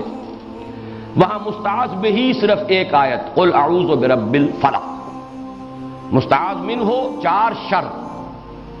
شر کا لفظ تکرار کے ساتھ آیا، من شر ما خلق ومن شر غاسق اذا وقب ومن شر النفاثات فی العقد ومن شر حاسد اذا حسد۔ یہاں پر اب شر کا لفظ صرف ایک مرتبہ آ رہا ہے، قل اعوذ برب الناس ملک الناس الہ الناس، 3 آیات مستعاذ بہی پر مشتمل، اور شر جس سے کہ پناہ طلب کی جا رہی ہے من شر الوسواس الخناس۔ اب اس پر تھوڑا سا غور کر لینا چاہیے، وسواس کسے کہتے ہیں؟ اتنی پست آواز میں کسی سے کچھ کہنا کہ مفہوم تو وہ سمجھ لے، الفاظ نہ سنے، یہ ہے وسوسے کا اصل مفہوم۔ الفاظ سنائی نہ دے، مفہوم منتقل ہو جائے۔ یہی جس طرح لفظ وحی ہے، اسی لیے لیوحون، یہ شیاطین جن و انس کے لیے بھی یہ لفظ آیا ہے، یوحی بعضهم الی بعض زخرف القول غرورا، یہ شیاطین جن و انس جو ہے ایک دوسرے کو وحی کرتے رہتے ہیں۔ تو لفظ وحی اور وسوسے میں بہت قرب ہے۔ وحی بھی ہے الاعلام بالسر والخفا، بڑے خفیہ انداز میں خاموشی سے کوئی بات کسی کے دل میں منتقل کر دینا، دل میں اتار دینا، کوئی بات بتا دینا، سمجھا دینا، یہ وحی اسی لیے آنکھ سے اشارہ کیا جائے تو اس کے لیے بھی لفظ وحی ہے، عربی ادب کے اندر استعمال ہوا ہے۔ اسی طریقے سے وسوسہ، کسی کے اندر کوئی خیال، کوئی جذبہ منتقل کر دینا بغیر اس کے کہ کوئی بات سننے میں آئے، کوئی کلام جو ہے وہ سماعت کے مرحلے سے گزرے، اس کے بغیر کوئی چیز، کوئی خیال، کوئی جذبہ کسی کے اندر پیدا ہو جائے، ابھر جائے، مشتعل ہو جائے، یہ وسوسہ۔ لفظ وسواس کے بارے میں علامہ زمخشری نے جو بحث کی ہے اسی کو تقریباً تمام مفسرین نے قبول کیا ہے کہ وسوسہ اسم ہے اور وسواس بھی اسم ہے۔ اس سے جو مصدر بنے گا وہ وسواس ہے، واو کے زیر کے ساتھ، جیسے کہ زلزال یہ مصدر ہے، زلزلہ اور زلزال یہ ہم معنی ہیں، زلزال ہے جو مصدر ہے۔ اسی طریقے سے وسوسہ اور وسواس ہم معنی ہے، اسم ہے، البتہ اس سے مصدر جو ہے وہ وسواس ہے۔ یہ لفظ کیوں آیا یہاں؟ ایک تو یہ کہ بطور اسم جب اس کو لایا گیا تو اس شخص کی، اس ہستی کی طرف اشارہ کیا جا رہا ہے کہ جو مجسم وسوسہ ہو، جس کا شغل ہی وسوسہ کرنا ہے، گویا کہ اس کا نام ہی رکھ دیا گیا، اسم کے طور پر لے آیا گیا وسواس۔ اور ایک یہ ہے کہ اس سے قبل ذو مضاف جو ہے اس کو محذوف ماننا پڑے گا، ذو الوسواس۔ قل اعوذ برب الناس ملک الناس الہ الناس من شر ذی الوسواس الخناس الذی یوسوس فی صدور الناس۔ تو یہاں پر گویا کہ فرض کرنا پڑے گا کہ ذو کا لفظ محذوف ہے۔ خناس کیا ہے؟ خنس کہتے ہیں دبے پاؤں پیچھے ہٹ جانا، بلکہ اس کے ساتھ الٹے پاؤں، آپ آگے بڑھے، کہیں جھانکا آپ نے، کہیں خطرہ نظر آیا تو آپ الٹے پاؤں اور دبے پاؤں بغیر آہٹ کے واپس ہٹ گئے، یہ خنس ہے۔ یہ لفظ قرآن مجید میں سورہ تکویر میں آیا ہے، فلا اقسم بالخنس الجوار الکنس، ستارے ہیں آگے بڑھتے ہیں پھر وہ غائب ہو جاتے ہیں، پیچھے کو ہٹ جاتے ہیں، دبک جاتے ہیں، چھپ جاتے ہیں، ان کی قسم کھائی گئی ہے، ان کی شہادت پیش کی گئی ہے۔ الوسواس الخناس یہاں پر اس شیطان لعین اور شیطان رجیم کے لیے گویا کہ یہ اسم معرفہ کی شکل میں آیا، وہ ہستی، وہ ذات جس کا کام ہی وسوسہ اندازی ہے، جس کا مشن ہی وسوسہ اندازی ہے، جس کی زندگی کا مقصود ہی یہ ہے۔ اس لیے کہ وہ شیطان لعین جس کے ساتھ جو معاملہ حضرت آدم کا اور اس کا ہوا قرآن مجید میں 7 جگہ پر آیا ہے، اس مضمون کی اہمیت کا آپ اندازہ کیے۔ ایک ہی واقعہ آدم و ابلیس کے مابین جو بھی ماجرا ہوا 7 صورتوں میں قرآن مجید کے اندر موجود ہے۔ سورہ بقرہ میں ہے، سورہ اعراف میں ہے، سورہ ہجر میں ہے، بنی اسرائیل میں ہے، سورہ کہف میں ہے، سورہ طٰہٰ میں ہے، سورہ صاد میں ہے، 7 جگہ وہ یہی تھا۔ وہ تکبر کی وجہ سے اس نے اللہ تعالیٰ کے حکم کو ماننے سے انکار کیا۔ تکبر، انا خیر منہ خلقتنی من نار وخلقتہ من طین، میں اس سے بہتر ہوں آدم سے، میں اس کے سامنے سجدہ نہیں کر سکتا، میں نہیں جھکوں گا، اس لیے کہ تو نے مجھے پیدا کیا ہے آگ سے اور اس کو پیدا کیا ہے گارے سے۔ انا خیر منہ خلقتنی من نار وخلقتہ من طین، انکار کیا۔ کہیں لفظ ابا آتا، ابا واستکبر وکان من الکافرین، اور اس شد و مت کے ساتھ آیا ہے قرآن مجید میں کہ ملائکہ کے بارے میں کہیں شبہ نہ ہو جائے کہ ان میں سے کسی نے بھی سجدہ کرنے سے انکار کیا ہو۔ چنانچہ ایک مقام پر تکرار کے ساتھ اور شدت جو ہے اس کے لیے دیکھیے کہ آپ کس قدر زور ہے، فَسَجَدَ الْمَلَائِكَةُ كُلُّهُمْ أَجْمَعُونَ، سجدے میں گر گئے سب کے سب فرشتے، کل کے کل ان میں کے، اور سب کے سب جمع ہو کر 3 مرتبہ، کوئی اشتباہ نہ رہ جائے۔ ہاں وہ ایک جنات میں سے، اس میں بھی چونکہ اشتباہ ہو جاتا ہے، بقیہ 6 مقامات پر اشتباہ ہو جاتا ہے کہ کہیں یہ بھی کوئی فرشتوں میں سے تو نہیں تھا، بتا دیا گیا کان من الجن ففسق عن امر ربی۔ سورہ کہف میں اس وسوسے کو بھی ختم کر دیا گیا، بات واضح کر دی گئی وہ جنات میں سے تھا۔ لیکن اپنے علم، اپنے تقوی، اپنی نیکی، اپنے زہد، اپنی عبادت گزاری، اس کی وجہ سے وہ ملائکہ کے زمرے میں شامل ہو گیا تھا، شریک تھا، اس کا قرب حاصل تھا۔ ویسے بھی چونکہ ملائکہ کا مادہ تخلیق ہے نور، اور جنات کا مادہ تخلیق ہے نار، اور یہ نار اور نور میں بڑا فرق ہے، آگ کے اندر روشنی ہے، یہ دونوں ہی چیزیں تو بیک وقت ہمیں سورج سے مل رہی ہیں، حرارت بھی مل رہی ہے اور ہمیں روشنی بھی مل رہی ہے، یہ ریڈیشن جو ہے اس کے دونوں چیزیں موجود ہیں، تو ان میں قرب بھی ہے۔ اس قرب کی وجہ سے بھی ہمارا معاملہ، چونکہ ہمارا مادہ تخلیق مٹی ہے، ہم اس عالم ارضی سے ہمارا حیولہ تیار ہوا ہے، اگرچہ اس میں پھر وہ روح پھونکی ہے اللہ نے، جس کی عظمت کا عالم یہ ہے کہ اسے اللہ اپنی ذات کی طرف منسوب کرتا ہے، وَنَفَخْتُ فِيهِ مِن رُوحِي، پھونک دیا میں نے اس میں اپنی روح میں سے۔ لیکن یہ ہے کہ بہرحال ہمارا یہ حیولہ جو ہے یہ تو اس مٹی کا بنا ہوا ہے، اس لیے ہمارا معاملہ ذرا دوری کا ہے، کثافت کا ہے۔ البتہ جنات جو ہے جو آگ سے بنائے گئے، من مارج من نار، اور قرآن مجید سے یہ بھی ثابت ہے کہ وہ اپنی تخلیق میں ہم سے متقدم ہے، ہم سے پہلے بنائے گئے۔ وَالْجَانَّ خَلَقْنَاهُ مِن قَبْلُ مِن نَارِ السَّمُومِ، یہ آدم کی تخلیق سے پہلے ہم نے جنات کو پیدا کر دیا تھا آگ کی لپٹ سے۔ اس اعتبار سے نوٹ کیجئے کہ ان جنات میں سے ایک جن عزازیل وہ ہے کہ جو اپنے علم اور اپنے اس تقوی اور اپنے زہد اور اپنی عبادت گزاری کی بنا پر ملائکہ سے قرب حاصل کر چکا تھا، انہی کے ساتھ سمجھا جا رہا تھا، اس نے وہ اپنے استکبار کی بنا پر اس نے انکار کیا، اور پھر جب اللہ تعالیٰ نے اس کی بنا پر اسے دھتکارا، فَخْرُجْ مِنْهَا فَإِنَّكَ رَجِيمٌ، اب تم نکل جاؤ، ہماری رحمت کے تم مستحق نہیں رہے، تو اس نے ایک درخواست کی، فَأَنذِرْنِي إِلَىٰ يَوْمِ يُبْعَثُونَ، تو اے اللہ مجھے اب تو مہلت دے اس دن تک کے لیے جس دن کے یہ سب کے سب دوبارہ اٹھائے جائیں گے، تمام انسان دوبارہ زندہ کیے جائیں گے، اور میں یہ ثابت کر دوں گا کہ ان میں سے اکثریت، اس آدم کی اولاد، آدم کی نسل کی اکثریت تیرے شکر گزار نہیں ہوں گے، وَلَن تَجِدَ أَكْثَرَهُمْ شَاكِرِينَ، نہیں پائے گا تو ان میں سے اکثریت کو شکر کرنے والا، تیرے اس احسان کی قدر کرنے والا کہ تو نے آدم کو مسجود ملائک بنایا، تو نے آدم کو خلافت عطا فرمائی، تو نے آدم کو یہ مقام بخشا کہ فرمایا کہ خلقتہ بیدی، میں نے اسے اپنے دونوں ہاتھوں سے بنایا ہے۔ وہ مخلوق کے جس میں دونوں عالم جمع ہو گئے، عالم امر اور عالم خلق، وہ صرف ایک ہے اور وہ انسان ہے، اس لیے کہ فرشتے صرف عالم امر کی شے ہیں، جنات صرف عالم خلق کی شے ہیں، بقیہ یہ کل کائنات جو ہے صرف عالم خلق سے تعلق رکھتی ہے، صرف ایک ہستی ہے مخلوقات میں سے جس میں یہ دونوں عالم جمع ہوئے، اس لیے کہ ہمارا یہ حیولہ عالم خلق سے تعلق رکھتا ہے، خاک سے بنا ہے، لیکن ہماری روح وہ کہیں اور کی شے ہے، انا للہ و انا الیہ راجعون، کہیں اور سے آئی ہے، اس عالم سفلی سے اس کا کوئی تعلق نہیں ہے، اس کا تعلق اس عالم علوی سے ہے۔ یہ اس اعتبار سے یہ مجموعہ ہے عالم امر اور عالم خلق کا، اس اعتبار سے نوٹ کیجئے اس کے اندر جو دشمنی پیدا ہوئی اس نے مہلت مانگی۔ اب اتنے مقامات پر قرآن مجید میں یہ ساری تفصیل موجود ہے، میں نے اس کا ایک خاص سبب سے یہاں ذکر کیا ہے، وہ بعد میں وہ اس کی وجہ جو ہے ظاہر ہو جائے گی۔ الوسواس الخناس، اس کے بارے میں کوئی اشتباہ نہیں ہونا چاہیے کہ اس سے اصل مراد وہی جس نے کہ مہلت مانگی تھی، اس لیے کہ اللہ نے کہا فَذَهَبْ فَإِنَّكَ مِنَ الْمُنذَرِينَ، جاؤ تمہیں دے دی گئی، اجازت دے دی گئی، مہلت دے دی گئی۔ یہ مہلت اس کی عمر طویل کی گئی ہے۔ وہی شیطان عزازیل آج بھی موجود ہے۔ اس کے یہ معنی نہیں کہ شیاطین جن و انس اور نہیں ہے، بے شمار ہیں، اس کی ذریت بھی ہے، اس کی اپنی نسل میں سے ہے۔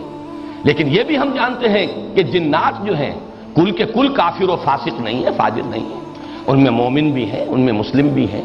اگرچہ ان میں تعداد کم ہے، تکبر زیادہ ہے، اس پہلو سے شیطنت زیادہ ہے، لیکن یہ کہ جیسے کہ سورہ جن میں تفصیل سے آیا ہے وَأَنَّا مِنَّا الْمُسْلِمُونَ وَمِنَّا دُونَ ذَلِكَ وَمِنَّا الْقَاسِطُونَ، یہ مختلف الفاظ آئے ہیں۔ ہم میں ہر طرح کے لوگ موجود ہیں، جنات کی آپس کی گفتگو ہے، ہم میں وہ بھی ہیں جو فرما بردار ہیں، نیک ہیں، ہم میں وہ بھی ہیں کہ جو ظالم ہیں، جو نا انصافی کرنے والے ہیں، پھر یہ کہ شرک کرنے والے ہیں، پھر یہ کہ ہم میں سے ایک بڑا بھی ہے جس نے ہمیں اس غلط راستے پر ڈالا ہے کہ وہ ہم نہیں سمجھتے تھے کہ وہ ہمیں اس دھوکے میں مبتلا کر دے گا کہ یہ اللہ کے ساتھ کوئی اور بھی جو ہے وہ شریک ہیں۔ بہرحال یہ ساری بات سورہ جن میں آ چکی ہے تفصیل کے ساتھ۔ یہاں نوٹ کیجئے کہ من شر الوسواس الخناس، یہ ترکیب خود بول رہی ہے، یہ شخص معین ہے، یہ ایک ہستی ایک ذات ہے، یہ اس میں معرفہ بن رہا ہے۔ من شر الوسواس الخناس، میں پناہ چاہتا ہوں لوگوں کے رب کی، لوگوں کے بادشاہ کی، لوگوں کے معبود اور محبوب اور مقصود و مطلوب حقیقی کی، اس وسوسہ کرنے والے اور پیچھے دبک جانے والے کے شر سے۔ الذی یوسوس فی صدور الناس، اب اس کے ضمن میں وہ حدیث نوٹ کر لیجئے، خناس کی وضاحت ہو جائے گی۔ حضرت سعید ابن جبیر رضی اللہ تعالیٰ عنہ سے مروی ہے کہ اذا ذکر الانسان ربہ خنسا، جب انسان اپنے رب کو یاد کرتا ہے، اگر یہ جیسے کہ وہ فارسی کی کہاوت ہے خانہ خالی دیو رامی گیرد، اگر یہ نہا خانہ قلب، اگر اس میں اللہ کی یاد ہے، یہ معمور ہے ذکر الہی سے، تو شیطان بھاگ جائے گا، کھانا سا دبک جائے گا، پیچھے ہٹ جائے گا۔ لیکن فَإِذَا غَفَلَ وَسْوَسَ إِلَيْهِ، جب غافل ہوگا، خانہ خالی دیو رامی گیرد، دل خالی ہے اللہ کی یاد سے، اب وہ اس میں وسوسہ کرے گا۔ بلکہ ایک اور روایت جو ہے عبداللہ ابن شقیق سے رضی اللہ تعالیٰ عنہ، حضرت انس سے،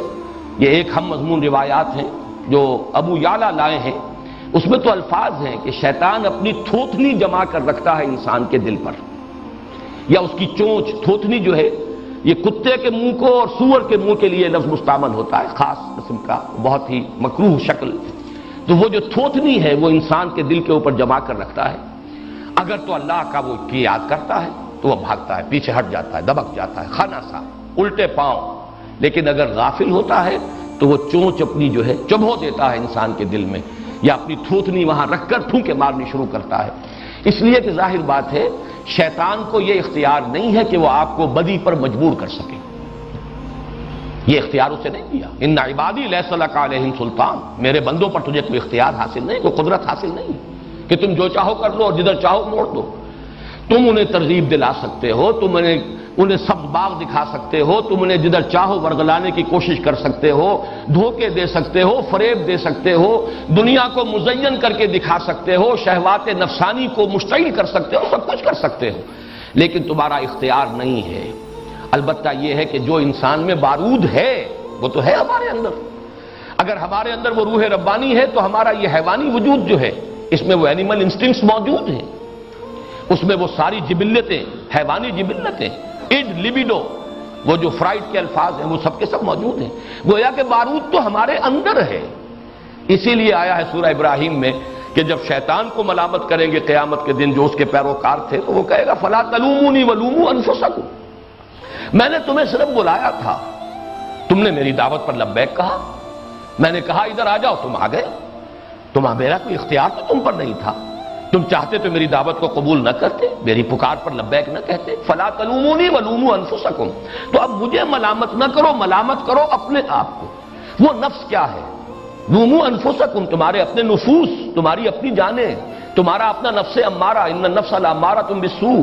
تمہارے اینیمل انسٹنکٹس، تمہاری اڈ، تمہاری لیبیڈو، یہ تو تمہارے اندر تھی، بارود موجود ہے، صرف چنگاری ڈال کر، مجھے وہ یاد آیا ہے، کولوکیل زبان کا محاورہ ہے اردو کا، یہ ادبی زبان کا، لٹریری لینگویج کا تو نہیں ہے، کہ بھس میں چنگاری ڈال کر اور جمال و دور کھڑی. یہی اس شیطان کا معاملہ ہے کہ اس میں چنگاری وہ ڈالتا ہے، بارود انسان کا اپنا ہے، اس کے حیوانی شہوات، داعیات، محرکات نفس وہ سب اس کے اندر موجود ہیں، البتہ ان میں اشتعال پیدا کرتا ہے شیطان اپنے وسوسے سے. من شر الوسواس الخناس. اب جو آخری آیت آ رہی ہے الذی یوسوس فی صدور الناس،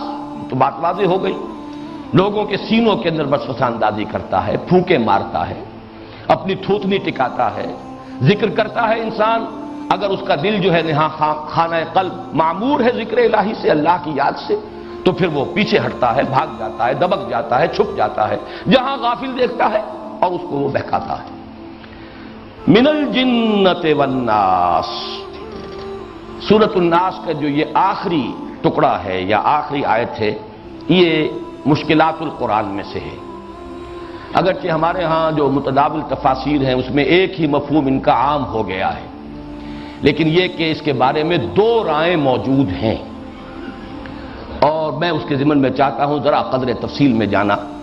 اس لیے کہ اس کے ساتھ ایک خاص مسئلہ متعلق ہے جو میں آخر میں بیان کروں گا. من الجنۃ والناس. اب یہ بیان ہے کسی شے کا، کس کا بیان ہے؟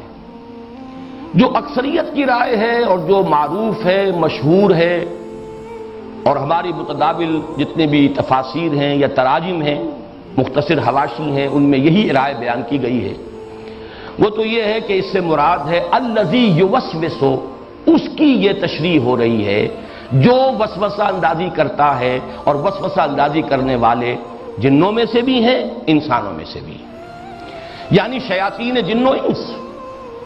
شیاطین جن و انس کا ثبوت قرآن مجید کے اندر موجود ہے. سورہ انعام میں فرمایا وَكَذَلِكَ جَعَلْنَا لِكُلِّ نَبِيٍّ عَدُوًّا شَيَاطِينَ الْإِنسِ وَالْجِنِّ يُوحِي بَعْضُهُمْ إِلَىٰ بَعْضٍ زُخْرُفَ الْقَوْلِ غُرُورًا. اسی طرح ہم نے ہر نبی کے لیے دشمن بنا کر کھڑے کر دیے شیاطین، انسانوں میں سے بھی جنوں میں سے بھی. اور یہ شیاطین جن و انس ان کا گٹھ جوڑ ہے. یہ در حقیقت انسانوں کو گمراہ کرنے کے لیے، وسوسہ اندازی کرنے کے لیے آپس میں تعاون کرتے ہیں، ایک دوسرے کو وحی کرتے ہیں. یہاں وہ لفظ وحی بھی آ گیا وسوسے کے لیے. یوحی بعضهم الی بعض زخرف القول غرورا. دھوکے کی باتیں، ملمے کی باتیں ایک دوسرے کو وہ وسوسہ اندازی اور وحی الاعلام بالخفاء والسرعہ اس کے ذریعے سے کرتے رہتے ہیں تاکہ انسانوں کی گمراہی کا سبب بنے. اور یہ کس لیے کرتے ہیں ہم؟ یہ بھی بڑی اہم بات ہے. اس لیے کرتے ہیں کہ نبی اور نبی کے ساتھیوں کے لیے ابتلا ہو، امتحان ہو، آزمائش ہو. اگر سب چیز آسانی سے چل رہی ہو، کوئی نہ مخالفت ہو، نہ کوئی تکلیف آئے، نہ ابتلا ہو، نہ آزمائش ہو، تو کچے پکے سب جڑے رہیں گے. جبکہ اللہ تعالیٰ کی سنت یہ رہی ہے جو بھی آئے ہمارے نبی کے ساتھ، کسی بھی داعی حق کے ساتھ، وہ کھرا کھرا آئے، کھوٹا نہ آئے. وہی ہوں کہ جو صادق ہوں اور مخلص ہوں وہی آئیں. جو دکھاوے کے لیے ہوں، دودھ پینے والے مجنوں، چھلنیاں لگنی چاہیے کہ وہ چھن جائیں، وہ پیچھے رہ جائیں. اور یہ چھلنیاں کیسے لگے گی؟ آزمائشیں آئیں گی، ابتلا ہوں گے، تکلیفیں ہوں گی، مصیبتیں ہوں گی، تبھی تو چھلنی لگے گی. جو مخلص نہیں ہیں وہ رہ جائیں گے، جو مخلص ہیں وہ ان بھٹیوں سے نکل کر آئیں گے، اور ان بھٹیوں سے نکل کر آئیں گے تو ان کا ایمان جو ہے اس کو مزید جلا ہو گئی ہوگی. وہ کندن بن کر نکلیں گے، زر خالص بن کر نکلیں گے. یہ ابتلا اور آزمائش کا فلسفہ ہے. قرآن مجید میں خاص طور پر سورہ آل عمران میں بڑی تفصیل سے اور تکرار و اعادہ کے ساتھ اس کی وضاحت ہوئی ہے. اب یہ کیسے ہوں گے؟ ابتلائیں کیسے آئیں، آزمائشیں کیسے آئیں؟ جب تک کہ مخالفین نہ ہو، ابو جہل نہ ہو، تو کیسے ٹیسٹ ہوگا کہ کس قدر ثابت قدم ہے سمیہ رضی اللہ تعالی عنہا؟ کیسے امتحان ہوگا؟ کیسے ظاہر ہوگا؟ کتنے ثابت قدم ہے یاسر رضی اللہ تعالی عنہ؟ امیہ ابن خلف نہ ہو تو کیسے پتا چلے گا؟ کتنی استقامت ہے بلال کے اندر، کتنی ہمت ہے، کتنا صبر ہے، کتنا ثبات ہے. اس لیے ہم تو خود ہی ہر نبی کے لیے اٹھاتے رہے ہیں دشمن بنا کر شیاطین جن و انس کو، جن کا گٹھ جوڑ ہوتا ہے، جو مخالفت کرتے ہیں، تاکہ اس مخالفت سے جو آزمائشوں کا، ابتلاعات کا سلسلہ ہو وہ چھلنی بن جائے، اور اس میں دودھ کا دودھ، پانی کا پانی جدا ہو جائے. حتیٰ یمیز الخبیث من الطیب، جو پاک ہے وہ علیحدہ ہو جائے اور جو ناپاک ہے وہ علیحدہ ہو جائے. جو مخلصین ہیں وہ علیحدہ ہو جائیں اور جو منافقین ہیں یا جھوٹ موٹ کے ضعفاء ایسے ہی کسی جذباتی سے کسی تحریک کے تحت آگے آ گئے تھے، ان میں استقامت نہیں تھی، ان میں کوئی فیصلہ نہیں تھا، کوئی عزیمت نہیں تھی، وہ علیحدہ ہو۔ یہ لفظ شیاطین جن و انس قرآن مجید میں آیا ہے، اور اس میں کوئی شک نہیں کہ جنات میں بھی وہ قوتیں موجود ہیں بدی کی طرف لانے والی، اور انسانوں کے اندر بھی ہیں۔ لیکن ایک رائے تو جیسا کہ میں نے عرض کیا کہ یہ اس پہ کوئی اعتراض نہیں ہو سکتا، بات بالکل واضح ہے۔ قرآن مجید میں چونکہ اس کی نظیر موجود ہے شیاطین جن و انس، لہذا یہ سمجھنا کہ من الجنت والناس آخری آیت جو ہے یہ در حقیقت تشریح کر رہی ہے الذی یوسوس، اس کا جو فاعل ہے وسوسہ کرنے والا، کون؟ جنات میں سے بھی انسانوں میں سے بھی۔ یہ تفسیر تو وہ ہے جو متداول ہے، معروف ہے، عام ہے، مقبول ہے۔ لیکن یہ کہ میرے ذہن میں اس پر کوئی اشکال تھا، اور اس کی وجہ سے پھر مجھے تحقیق کرنی پڑی، تو میں اپنی اس تحقیق کا جو حاصل ہے آپ کے سامنے رکھ رہا ہوں، اور وہ دوسری رائے جو ہے چونکہ میرا ذاتی رجحان اس کی طرف ہے، اسی لیے میں اس کو وضاحت کے ساتھ آپ کے سامنے رکھوں گا۔ دوسری رائے یہ ہے کہ الناس ہی کی شرح ہو رہی ہے، یہ الذی یوسوس فی صدور الناس، وہ جو وسوسہ اندازی کرتا ہے لوگوں کے سینوں میں، اور یہ لوگ کون ہیں؟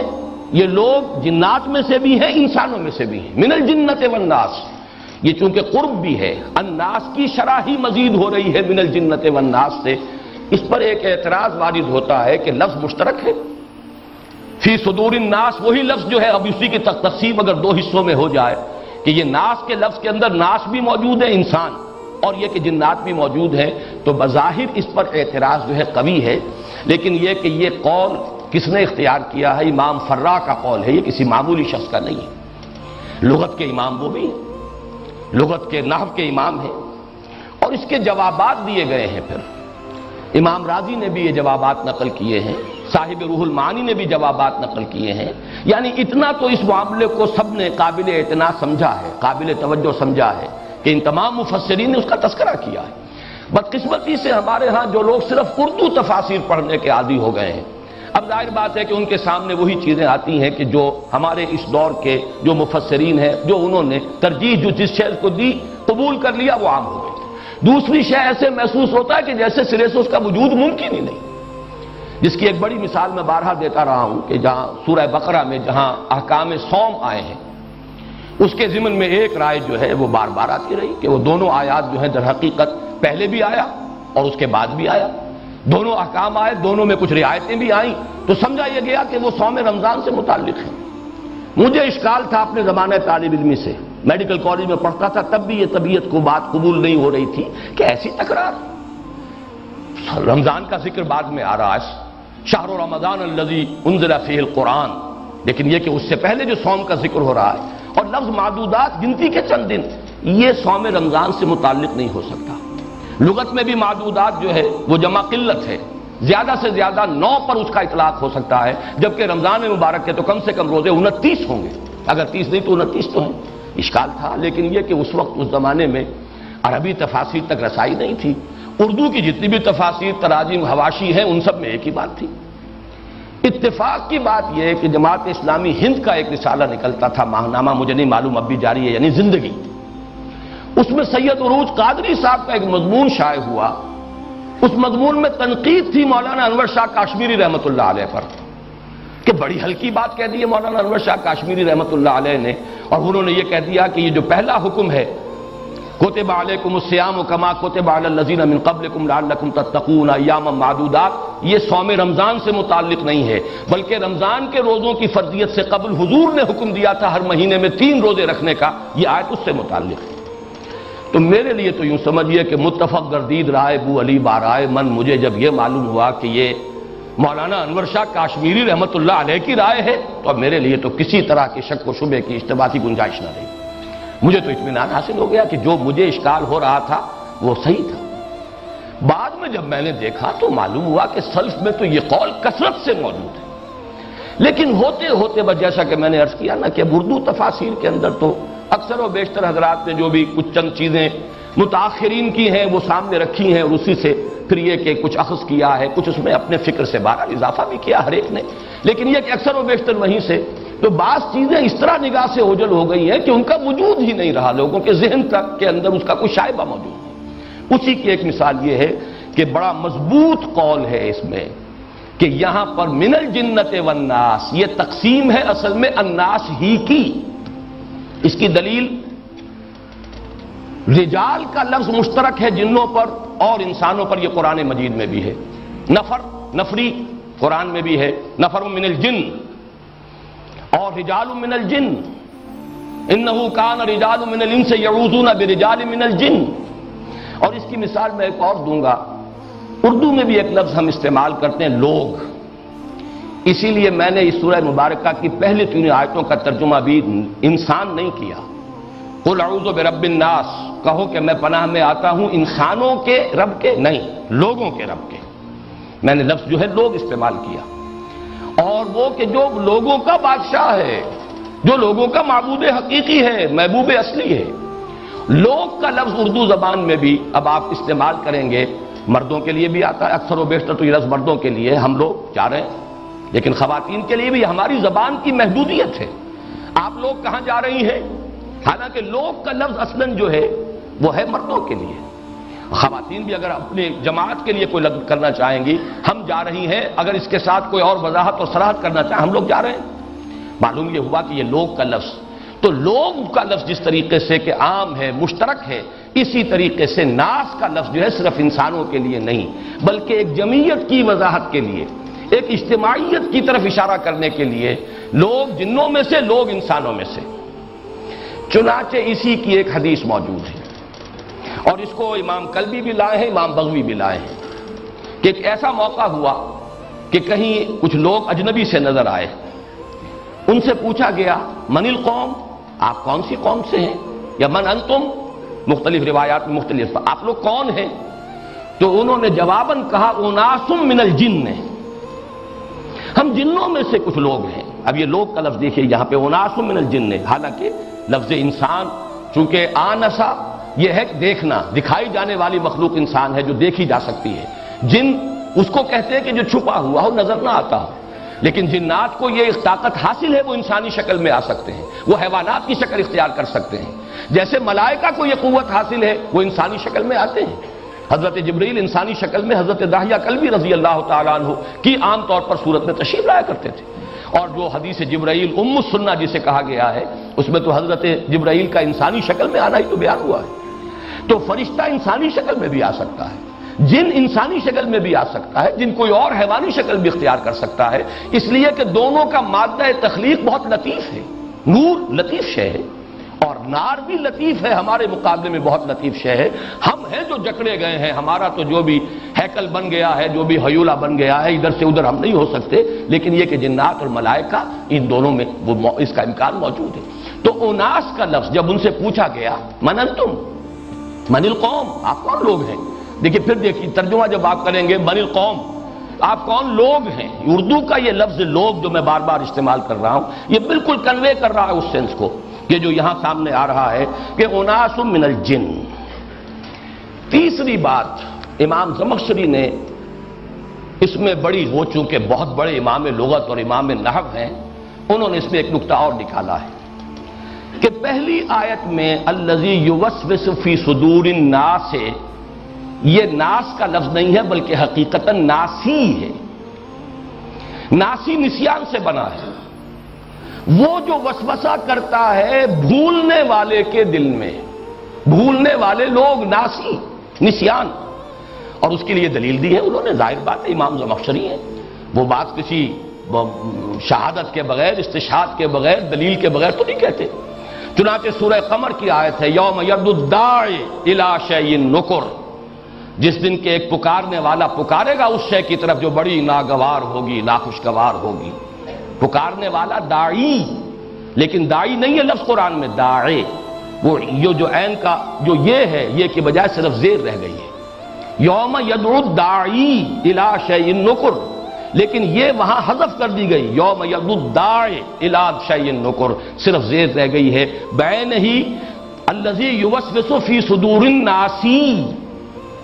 وہ کہ جو وسوسہ اندازی کرتا ہے بھولنے والوں کے دلوں کے اندر، بھولنے والے لوگوں کے دلوں میں. اور یہ بھولنے والے کون ہیں؟ جن بھی اور انسان بھی. جیسا کہ میں عرض کر چکا ہوں، جنوں میں نیک بھی ہیں، صالح بھی ہیں. منا الصالحون ومنا دون ذلک، من المسلمون ومن القاسطون. نیک بھی ہیں، بھلے بھی ہیں، شیطنت والے بھی ہیں، برے بھی ہیں. انسانوں میں نیک بھی ہیں، انبیاء بھی انسان تھے، اولیاء اللہ انسان ہیں، مومنین صادقین انسان ہیں، منافقین بھی ہیں، شیاطین بھی ہیں،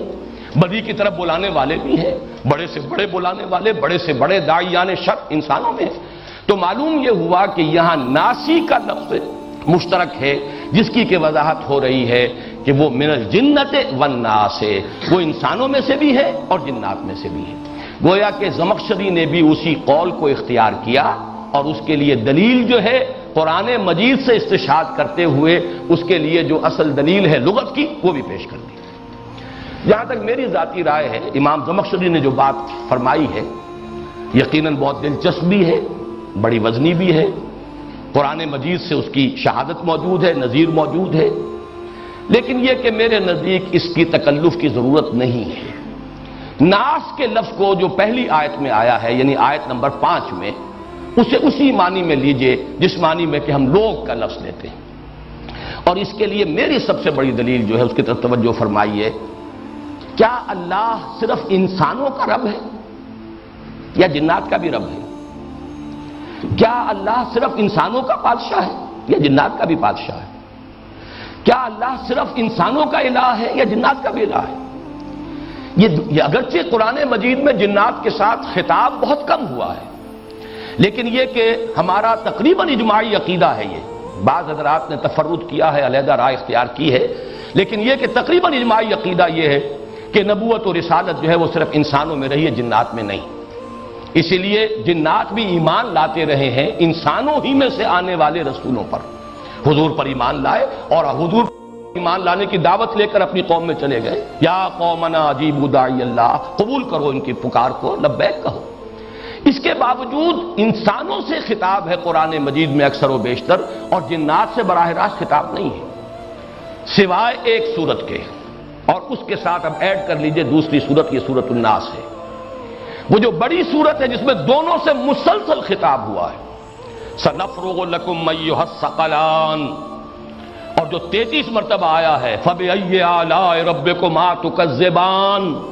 یہاں تثنیہ کا صیغہ جو ہے سب کے نزدیک مجمع علیہ ہے کہ یہاں جنات اور انسان مراد ہے، اس لیے تثنیہ کا صیغہ آیا. اور کتنی مرتبہ آیا ہے ایک سورت کے اندر؟ فبأي آلاء ربكما تكذبان سنفرغ لكم أيها الثقلان يا معشر الجن والإنس إن استطعتم أن تنفذوا من أقطار السماوات والأرض فانفذوا لا تنفذون إلا بسلطان. یہ سورہ منفرد ہے اس اعتبار سے، اور ذرا سائزیبل ہے اس اعتبار سے. وہ میں منفرد کہہ رہا ہوں، ورنہ میرے نزدیک اس میں دوسری مثال شامل کر لیجئے، یہ سورۃ الناس، کہ یہ دو صورتیں وہ ہیں جن میں ان ثقلان جو ہیں، ثقلین دونوں سے خطاب کیا جا رہا ہے. اور یہاں پر بھی جو تعوذ کی تلقین کی گئی ہے، قل اعوذ برب الناس، کہیے میں پناہ طلب کرتا ہوں، پناہ میں آتا ہوں لوگوں کے رب، اور لوگوں میں جنات اور انسان دونوں ہیں. معاشر الجن والانس، جو ملک الناس ہے، بادشاہ ہے لوگوں کا، پھر یہاں لوگوں میں انسان اور جن دونوں شریک ہیں. پھر الہ الناس، ظاہر بات ہے جو مومن ہے جنات میں سے ان کا الہ بھی تو اللہ ہی ہے، اسی کو پوچھتے ہیں، اسی کا تقرب حاصل کرنے کے لیے کوشاں ہوتے ہیں، وہی ان کا محبوب ہے. تو یہاں ناس کی جو تکرار آ رہی ہے، جیسے سورہ رحمان میں فبأي آلاء ربكما تكذبان، جیسے اس میں تثنیہ کا صیغہ بار بار آیا، یہاں صیغہ تثنیہ کا نہیں ہے، لیکن یا معشر الجن والانس، یہ دونوں کو دونوں یہاں پر مراد ہیں. قل اعوذ برب الناس ملک الناس الہ الناس من شر الوسواس الخناس الذی یوسوس فی صدور الناس. اور پھر آگے اس کو کھول دیا کیونکہ یہاں پہ اضمار تھا، اجمال تھا، بات واضح نہیں تھی. بات واضح ہو جائے، من الجنۃ والناس، ان جنوں کے اندر بھی وسوسہ اندازی وہ شیطان لعین کرتا ہے. جو اس کے وسوسے کو قبول کر لیں گے وہ اس کی ذریت بن گئے، ذریت معنوی، ذریت سلبی، وہ اس کے مرید ہو گئے، اس کی جماعت ہو گئے. اولئک حزب الشیطان، وہ شیطان کی پارٹی ہو گئے. اس میں جو اب میں عرض کرنا چاہتا تھا کہ اس میں مولانا اصلاحی صاحب کے بارے میں افسوس کے ساتھ یہ عرض کر رہا ہوں، پوری ویسے تفسیر کے اندر کہیں یہ بات انہوں نے نہیں کہی، لیکن آخر میں سورۃ الناس میں آ کر یہ بات لکھ گئے ہیں، میں نہیں کہہ سکتا روا روی میں یا ان کی مستقل سوچی سمجھی رائے ہے، کہ وہ شیطان جو تھا جس سے کوئی انکاؤنٹر ہوا تھا حضرت آدم کا، وہ شیطان کوئی ہمیشہ رہنے والی شے نہیں ہے کہ وہ اب بھی موجود ہو، وہ ختم ہوا، صرف اس کی ذریت مانوی ہے، وہ شیطان زندہ نہیں۔ اب تعویل تو بہرحال انہوں نے کی ہوگی اگر یہ ان کی پختہ رہا، اس لیے کہ دلائل انہوں نے نہیں دیے، تذکرہ کر دیا ہے کہ یہاں پر جو جنات اور انسانوں کے شیاطین ہیں بس انہی سے مراد ہے، اور اس کو جو مہلت دی گئی ہے جو بار بار قرآن میں آیا ہے وہ اس کے مشن کی مہلت ہے، اس کے مشن کی تکمیل کر رہے ہیں جنات میں جو شیاطین جن ہیں اور انسانوں میں سے بھی جو شیاطین انس ہیں۔ یہ بات جو ہے یہ ان کی تعویل اس درجے تو آ گئی، لیکن یہ کہ اس پر کوئی محکم رائے، ان کا استدلال، اجماعی رائے، پوری امت کی رائے کہ وہ جو ہے اس کو جو مہلت دی گئی ہے وہ مستقل ہے، وہ دائم ہے، قیامت تک کے لیے ہے۔ فانظرنی الی یوم یبعثون، اب یوم یبعثون تک تو غور کیجئے، صرف یہ بھی نہیں کہا مشن تو ختم ہو جائے گا قیامت پر، جب قیامت آ گئی ایک دفعہ پر ہلاکت اور بربادی آ گئی تو مشن تو ختم ہو گیا، یوم یبعثون اس دن تک مجھے مہلت دے جس دن کے یہ سب کے سب اٹھائے جائیں گے دوبارہ، بعث بعد الموت والا دن۔ اور باقی تو یہ کہ بہرحال جب سر سید احمد خان مرحوم نے، میں ان کے خلوص و اخلاص کا اور کم سے کم مسلمانوں کے ساتھ ان کی خیر خواہی کا تعلق جو ہے مسلمانان ہند کے ساتھ، میں اسے ہر شک و شبہ سے بالا تر سمجھتا ہوں، لیکن دینی اعتبار سے انہوں نے بہت غلط باتیں کہی ہیں، بہت سی غلط فہمیاں پیدا کی ہیں، بنیادی عقائد کے اندر جو ہے بڑی کجی پیدا کی ہے، چنانچہ وہ تو جنات کے وجود کے سرے سے قائل ہی نہیں، جن بھی بس انسانوں میں سے ہوتے، بس یہ کہہ دیا گیا جو مشتعل مزاج انسان ہے وہ گویا کہ آگ سے بنائے گئے، ایک انسان وہ ہے جو عقل کی بات کرتا ہے، عقل کی بات سنتا ہے، سمجھتا ہے، وہ حلیم الطبع ہے، معقول آدمی ہے، عاقل آدمی ہے، ایک مشتعل مزاج، اکھڑ جھگڑالو لڑنے والا، بس وہ مشتعل مزاج، اور اس کو استعارتاً کہہ دیا گیا ہے، جیسے کہہ دیا جائے کہ کوئی شخص غصے میں آگ بگولا ہو گیا تو وہ آگ تو نہیں ہو جاتا، یہ تو محاورہ ہے، اسی طریقے سے وہ آگ سے بنائے گئے، بس یہ تعبیر ان کی ہے، ورنہ جنات کا کوئی وجود نہیں، وہ تو خیر فرشتوں کے وجود کے بھی قائل نہیں، بہی مانا کہ ان کا کوئی مشخص وجود ہے، کوئی پرسونیفائڈ ایگزسٹنس کے سر سید احمد خان قائل نہیں ہے، فورسز آف دی نیچر کو کہتے ہیں بس یہ فرشتے، لیکن ان کا معاملہ تو بہت دور کا ہے۔ لیکن یہ کہ یہ آراء جو آئی ہیں، کچھ میں نے تو بارہا کہا ہے، چھلنی وہی ہے جس میں سے چھل چھل کر یہ چیزیں آئی ہیں، اعتزال جدید جو تھا سائنٹیفک ریشنلزم کا جو دور ہے، اور وہ سائنٹیفک ریشنلزم کے جو نیوٹونین سائنس کے اوپر بیسڈ ہے، جس کا دور ختم ہو چکا سائنس کے اپنے میدان میں، اب آئنسٹائن ایرا ہے جو تصوف بن چکا ہے، اب تو انرجی اور میٹر کی سنویت ختم ہو چکی ہے، انرجی اور میٹر ایک ہی شے ہیں، یہ دو علیحدہ کموڈیٹیز نہیں ہیں، ان کا کوئی علیحدہ تشخص موجود نہیں ہے جدا، ایک ہی شے ہے، لیکن یہ کہ وہ نیوٹونین ایرا جب تک تھا، اور سر سید کا تو آپ کو معلوم ہے کہ انتقال ہو گیا ہے 1897 میں، جبکہ سب سے پہلا پیپر جو پیش کیا ہے آئنسٹائن نے وہ 1905 کا ہے، اسپیشل ریلیٹیوٹی، اور اس کے بعد وہ پھر 1915 میں جا کر کہیں جنرل ریلیٹیوٹی کا اس کو وہ نظریہ جو ہے پورے طور سے سامنے آیا۔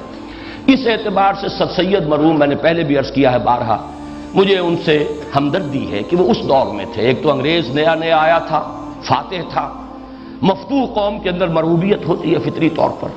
تازہ تازہ زخم تھا مسلمانان ہند نے اٹھایا تھا، تو ایک مرعوب ذہنیت تھی جس کا کہ اظہار ہوا ہے سر سید کے فکر میں۔ دوسرے یہ کہ سائنس تو بالکل نئی شے تھی، معلوم ہوتا تھا کہ یہ تو وہی آسمانی کی طرح قطعی ہے، یقینی ہے، اس میں کہیں شک و شبے کی گنجائش ہی نہیں۔ اور آج تو جو جدید ترین جو فلسفہ ہے کریشن آف دی یونیورس کے ضمن میں، اس میں ایک اصطلاح ہے باقاعدہ، دی پرنسپل آف انسرٹنٹی، سائنس میں کوئی شے سرٹن نہیں ہے، ایک فیکٹر آف انسرٹنٹی ہر جگہ پر موجود ہے، اور یہ بھی در حقیقت اللہ کی طرف سائنس کی ترقی ہے کہ ہر آن اللہ کا اذن، لازم نہیں ہے کہ جو آپ نے کوئی اصول اور قاعدہ تلاش کر لیا سائنس کا اسی کے مطابق نتائج نکلتے چلے جائیں، کوئی اور طاقت ہے جس کا کوئی فیصلہ ہوتا، کوئی شے ادھر جانے کے بجائے ادھر جائے گی اور آپ کوئی توجیہ نہیں کر سکیں گے، تو معلوم ہوا کوئی طاقت ہے، یدبر الامر من السماء الى الارض۔ آج کی سائنس جو ہے خاص طور پر آئنسٹائن ایرا کی سائنس، وہ تو دین کے، مذہب کے، بلکہ میں نے جیسا کہ عرض کیا تصوف کے بہت قریب آ چکی، لیکن یہ کہ ایک دور وہ تھا، اس میں بہرحال مولانا کی یہ رائے میرے نزدیک اگر کسی اور جگہ پر تعویل کی بھی جا سکتی ہو، ایک مقام تو قرآن مجید کا ایسا ہے جس میں تعویل ممکن نہیں ہے جب تک کہ علیحدہ نہ مانا جائے کہ وہ شیطان عزازیل، وہ شخصاً، وہ جن جس نے کہ حضرت آدم کو سجدہ کرنے سے انکار کیا تھا، جس نے شخصاً اپنے لیے مہلت مانگی تھی الی یوم یبعثون، وہ تاحال موجود ہے۔ قرآن مجید کی میں سورہ کہف اس اعتبار سے میں پہلے بھی تذکرہ کر چکا ہوں کہ وہاں جب یہ آدم و ابلیس کا قصہ آیا ہے تو وہی صراحت کی گئی، یہ کان من الجن ففسق عن امر ربی، وہ جنات میں سے تھا، اور اسی جنات میں ہونے کی وجہ سے یہ فسق اور سرکشی اور یہ نافرمانی اللہ تعالیٰ کی اس سے صادر ہوئی، ورنہ فرشتہ ناممکن۔ یفعلون ما یؤمرون لا یعصون اللہ ما امرہم، فرشتوں کی شان تو یہ ہے کہ جو حکم ملے وہ کرتے ہیں اور اللہ کے کسی حکم کی وہ مخالفت یا اس کی نافرمانی نہیں کرتے۔ جنات کو اختیار ہے جیسے انسانوں کو اختیار ہے، اس لیے جنات میں سرکش بھی ہیں اور اللہ کے صالح جن بھی ہیں، جیسے انسانوں کے اندر اولیاء اللہ بھی ہیں اور شیاطین بھی ہیں۔ اسی طریقے سے وہاں کا معاملہ ہے۔ تو کانا من الجن ففسق عن امر ربی، وہیں آگے چل کر یہ آیت آئی ہے افتتخذونہ وذریتہ اولیاء من دونی وہم لکم عدو بئس للظالمین بدلا۔ اب یہاں پر واو عطف آیا ہے، تو اے لوگوں کیا تم اس شیطان کو اور اس کی ذریت کو اپنا دوست بناتے ہو جبکہ وہ تمہارے دشمن ہیں۔ معلوم ہوا کہ یہاں پر جب جمع کیا گیا حرف عطف کے ذریعے سے افتتخذونہ وذریتہ، وہ اس کی ذریت، یہ شیاطین جن جو اور ہیں کثیر تعداد میں، ان کو علیحدہ رکھا گیا ہے، معطوف اور معطوف علیہ کے درمیان عطف آیا ہے، اور جو ان دونوں میں مغایرت کا جو ہے ان کا تقاضا کرتا ہے افتتخذونہ وذریتہ اولیاء من دونی وہم لکم عدو بئس للظالمین بدلا۔ تو میرے نزدیک یہ رائے تو بہت ہی غلط ہے کہ وہ شیطان مر چکا اور وہ کوئی طبی موت اس کی بھی تھی، چاہے یہ کہ جنات کی طبی زندگی انسانوں سے زیادہ ہوتی ہو، فرض کیجئے 100 برس کی بجائے 1000 برس ہوتی ہو، لیکن یہ کہ وہ جو جن ہے جس نے کہ اس وقت حضرت آدم کو سجدہ کرنے سے انکار کیا اور جو پھر راندہ درگاہ ہوا، جس نے الٹیمیٹم دیا کہ میں اسے گمراہ کر کے چھوڑوں گا، اے اللہ میں اس کی تیری راہ مستقیم کے اوپر بیٹھ کر اس پر حملے کروں گا، اور اللہ نے اسے خوب چھٹی دی، کھلی چھٹی دی، ان کے اوپر اپنے سوار دوڑا لو، اپنے پیادے دوڑا کر لے آؤ، یہ سورہ بنی اسرائیل کے الفاظ ہیں، اور ان کو جس طرح چاہو ورغلاؤ، لیکن یہ کہ ان عبادی لیس لک علیہم سلطان، جو میرے بندے ہوں گے، جو میری پناہ میں آ جائیں گے، پھر ان پر تجھے کوئی اختیار حاصل نہیں ہوگا۔ وہی پناہ ہے جس کی تلقین پر یہ قرآن مجید ختم ہو رہا ہے، قل اعوذ برب الناس ملک الناس الہ الناس من شر الوسواس الخناس، اس وسوسہ کرنے والے اور پیچھے ہٹ جانے والے کے شر سے، وہ شخص معین، وہ عزازیل، وہ شیطان رجیم جو ایک شخص معین ہے۔ البتہ یہ ہے کہ اس کی ذریت، اس کے مرید، اس کی حزب وہ انسانوں میں بھی اور وہ اور جنات کے اندر بھی موجود ہیں۔ تو من شر الوسواس الخناس الذی یوسوس فی صدور الناس من الجنۃ والناس، یہ ہے دوسری رائے، زمخشری اس کے حق میں، فرا اس کے حق میں، روایات میں اناس من الجن کا لفظ موجود، اس اعتبار سے پھر ہماری اپنی زبان میں لوگ کا لفظ جس مفہوم میں استعمال ہوتا ہے، یہ سارے دلائل ہیں جو میں نے آپ کے سامنے رکھ دیے ہیں، اور میں یہ سمجھتا ہوں کہ جیسے سورہ رحمان میں خطاب جو ہے پوری صورت میں دونوں سے، ابتدا ہی میں خلق الانسان من صلصال کالفخار وخلق الجان من مارج من نار، اب یہاں سے جو بات چلی ہے اس کے بعد سارا خطاب جو ہے وہ دونوں سے ہے، یا معشر الجن والانس ان استطعتم ان تنفذوا من اقطار السماوات والارض فانفذوا لا تنفذون الا بسلطان سنفرغ لكم ایھا الثقلان، اور کتنی مرتبہ تکرار کے ساتھ فبأي آلاء ربكما تكذبان۔ دوسری صورت قرآن مجید کی یہ سورۃ الناس ہے جس میں اس لفظ ناس کی تکرار 5 مرتبہ ہوئی، اور اس میں بھی انسان اور جن دونوں شریک ہیں۔ میں پناہ طلب کرتا ہوں انسانوں اور جنوں کے رب کی، جو انسانوں اور جنوں سب کا الہ، جو انسانوں اور جنوں سب کا بادشاہ حقیقی، اس شیطان رجیم جو مجسم وسوسہ اندازی کرنے والا، جس کا مشن ہی یہ ہے، جس نے اسی کے لیے مہلت طلب کی تھی، جو خناس ہے کہ انسان ذرا غافل ہوتا ہے تو فوراً حملہ کرتا ہے، اس خناس، اور جب اگر انسان اللہ کا ذکر کرتا ہے پیچھے ہٹ جاتا ہے، اس کے شر سے پناہ طلب کر رہا ہوں، جو لوگوں کے سینوں کے اندر وسوسہ اندازی کرتا ہے، خواہ وہ لوگ جنوں میں سے ہوں، من الجنۃ والناس، یا انسانوں میں سے ہوں۔ یہاں یہ سورہ مبارکہ تو ختم ہوئی، اب آخری نقطہ میں چند منٹ آپ کے اور لوں گا۔ قرآن مجید کا اول و آخر اور اس میں جو مناسبت ہے اس کی طرف اشارہ کرنا چاہتا ہوں۔ اجمالاً میں پچھلی سورت کے ضمن میں بھی عرض کر چکا ہوں، لیکن سورہ فاتحہ قرآن کا اول، سورۃ الناس قرآن کا آخر، دونوں میں جو معنوی مناسبت ہے وہ تو ایک دو الفاظ اگر سامنے رکھ لیں گے تو اس سے وہ بالکل کھل کر سامنے آ جائے گا۔ استعانت، حالانکہ ہم اس کو اردو میں استعانت کہتے ہیں ورنہ استعانہ ہونا چاہیے، استعانہ عربی، اور استعاذہ، پورا کا پورا مشترک ہے، صرف نہ اور زہ کا فرق ہے۔ استعاذہ یہاں ہمیں اس کی تلقین کی جا رہی ہے، وہاں استعانت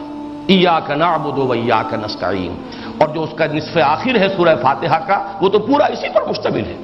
اہدنا الصراط المستقیم صراط الذین انعمت علیہم غیر المغضوب علیہم ولا الضالین۔ یہاں استعانہ اور سورۃ الناس استعاذہ، بات تو ایک ہی ہے، میں اللہ کی مدد چاہتا ہوں اور میں اللہ کی پناہ میں آتا ہوں۔ فرق کیا ہوا؟ تعبیر کا فرق ہے، صرف ایک ہی مفہوم، ایک ہی مراد، ایک ہی مطلوب، ایک ہی مقصود، صرف یہ کہ تعبیر ہے۔ میں اللہ کی مدد چاہتا ہوں، ایاک نعبد و ایاک نستعین اہدنا الصراط المستقیم صراط الذین انعمت علیہم غیر المغضوب علیہم ولا الضالین، اور اعوذ برب الناس ملک الناس الہ الناس من شر الوسواس الخناس الذی یوسوس فی صدور الناس من الجنۃ والناس۔ دوسری بات اور نوٹ کیجئے، اللہ تعالیٰ کی تین نسبتیں جو یہاں آئی ہیں، جس ترتیب سے آئیں اسی ترتیب سے وہ نسبتیں سورہ فاتحہ میں ہیں۔ رب الناس، الحمدللہ رب العالمین، سب سے پہلے وہاں بھی لفظ رب آیا، یہاں بھی رب الناس آیا۔ پھر آگے مالک یوم الدین یا ملک یوم الدین، بادشاہ، مختار مطلق، مالک جزا و سزا کے دن کا، ملک الناس، انسانوں کا، جنوں کا بادشاہ، بادشاہ حقیقی، الہ الناس، ایاک نعبد، ایاک نعبد، ہم تیری بندگی کرتے ہیں، تیری پرستش کرتے ہیں، تو تیری ہی بندگی کریں گے، تیری ہی پرستش کریں گے، یہی تو ہے الہ الناس کا مفہوم۔ تو ہی معبود حقیقی ہے، تو ہی مطاع حقیقی ہے، تو ہی مطلوب اصلی ہے، تو ہی محبوب حقیقی ہے۔ یہ تین نسبتیں، صرف یہ کہ الرحمن الرحیم سورہ فاتحہ کی اپنی اضافی شان ہے، اس کی اپنی جو امتیازی شان ہے وہ اپنی جگہ پر ہے، لیکن مضامین کا اشتراک دیکھیے کہ جو مضامین سورہ فاتحہ میں آئے وہی سورۃ الناس میں ہے۔ نمبر ایک، وہاں استعانت، یہاں استعاذہ، صرف عکسی ترتیب کے ساتھ وہاں استعانت پر ختم ہوئی سورہ فاتحہ، ایاک نستعین اہدنا الصراط المستقیم صراط الذین انعمت علیہم غیر المغضوب علیہم ولا الضالین۔ یہاں استعاذہ سے شروع، قل اعوذ برب الناس ملک الناس الہ الناس، یہ در حقیقت تعوذ یا استعاذہ اور وہ استعانہ بالکل ایک ہی مفہوم کو ادا کرنے کے لیے دو الفاظ۔ ایک البتہ یہ کہ وہاں پر تین نسبتیں تسلسل کے ساتھ آئیں، یہاں پر ترتیب سورہ فاتحہ میں وہی ہے، الحمدللہ رب العالمین، ملک یوم الدین یا مالک یوم الدین، ایاک نعبد، ترتیب یہاں بھی وہی ہے، قل اعوذ برب الناس ملک الناس الہ الناس۔ فرق کیا ہے؟ ایک تو یہ کہ سورہ فاتحہ میں پہلے قل نہیں ہے، حالانکہ قل محذوف ہے وہاں بھی، اللہ تعالیٰ تو یہ نہیں کہہ رہا، ہم کہتے ہیں، یہ تلقین ہمیں کی گئی ہے، یہ بھی دعا ہے، سورہ فاتحہ ہی تو اصل دعا ہے، یہی تو اصل نماز ہے۔ اس اعتبار سے غور کیجئے کہ یہاں قل ظاہر ہے، وہاں قل محذوف ہے۔ قل الحمدللہ رب العالمین الرحمن الرحیم مالک یوم الدین ایاک نعبد و ایاک نستعین اہدنا الصراط المستقیم، یہ ساری بات تو ہمیں کہنی ہے اور ہم نماز کی حرکت میں کہتے ہیں، صرف یہ ہے کہ یہاں لفظ قل ہے نہیں۔ ایسے بات کہہ دی گئی ہے، یہ سورہ فاتحہ کا جو درس ہوگا، اب دوسرا دور ہمارا شروع ہونے والا ہے تو میں تفصیل سے بیان کروں گا۔ اب اس کے علاوہ ایک اور نقطہ جو ان دونوں صورتوں میں مشترک ہے، سورہ فاتحہ بھی دو بالکل مساوی نصفین میں تقسیم ہو سکتی ہے، بلکہ اس کے لیے حدیث قدسی موجود ہے۔ مسلم شریف کی روایت حضرت ابو ہریرہ رضی اللہ تعالی عنہ سے مروی، جس کے الفاظ یہ ہیں حدیث قدسی کے، اللہ فرماتا ہے، یقول اللہ تعالی، حضور فرماتے اللہ فرماتا ہے، قسمت الصلاۃ بینی و بین عبدی نصفین فنصف لی ونصف لعبدی ولعبدی ما سال. میں نے اس صلاۃ کو، اس نماز کو، اس سورہ فاتحہ کو اپنے اور اپنے بندے کے درمیان دو نصف حصوں میں تقسیم کر لیا ہے. نصف میرے لیے ہے، نصف میرے بندے کے لیے ہے، اور میں نے دیا اپنے بندے کو جو کچھ اس نے مانگا. اس کے بعد تشریح حضور نے اپنے الفاظ میں فرمائی ہے، اذا یقول العبد الحمدللہ رب العالمین یقول اللہ تعالی حمدنی عبدی، واذا یقول العبد الرحمن الرحیم قال اللہ تعالی اثنی علی عبدی. میرے بندے نے میری ثنا کی، میرے بندے نے میری تمجید کی، میرے بندوں نے میری حمد کی. پھر جب کہتا ہے بندہ ایاک نعبد و ایاک نستعین، اللہ فرماتا ھذا ما بینی و بین عبدی ولعبدی ما سال. یہ میرے اور میرے بندے کے مابین ہے، اس لیے کہ عبادت کس کے لیے ہے؟ اللہ کے لیے، اور مدد کس کے لیے؟ بندوں کے لیے. یہ ایک آیت ہے جو دو حصوں میں منقسم ہو سکتی ہے. باقی جو پہلے تین آیتیں ہیں وہ ایک جملہ بنتی ہیں. الحمدللہ رب العالمین الرحمن الرحیم مالک یوم الدین جملہ ایک ہے. اسی اللہ کی صفت اول ہے رب العالمین، اسی کی صفت دوم ہے رحمان، اسی کی صفت سوم ہے رحیم، اسی کی صفت چہار میں مالک یوم الدین. یہ تو ایک ہی جملہ ہے اصل میں. اسی طریقے سے آخری آیت جو ہے وہ بھی تین آیتیں مل کر ایک جملہ بنیں گی. اہدنا الصراط المستقیم صراط الذین انعمت علیہم، اسی کا بیان ہو رہا ہے. الذی غیر المغضوب علیہم ولا الضالین، اسی کی وضاحت. البتہ درمیان کی آیت دو مکمل جملوں پر مشتمل، ایاک نعبد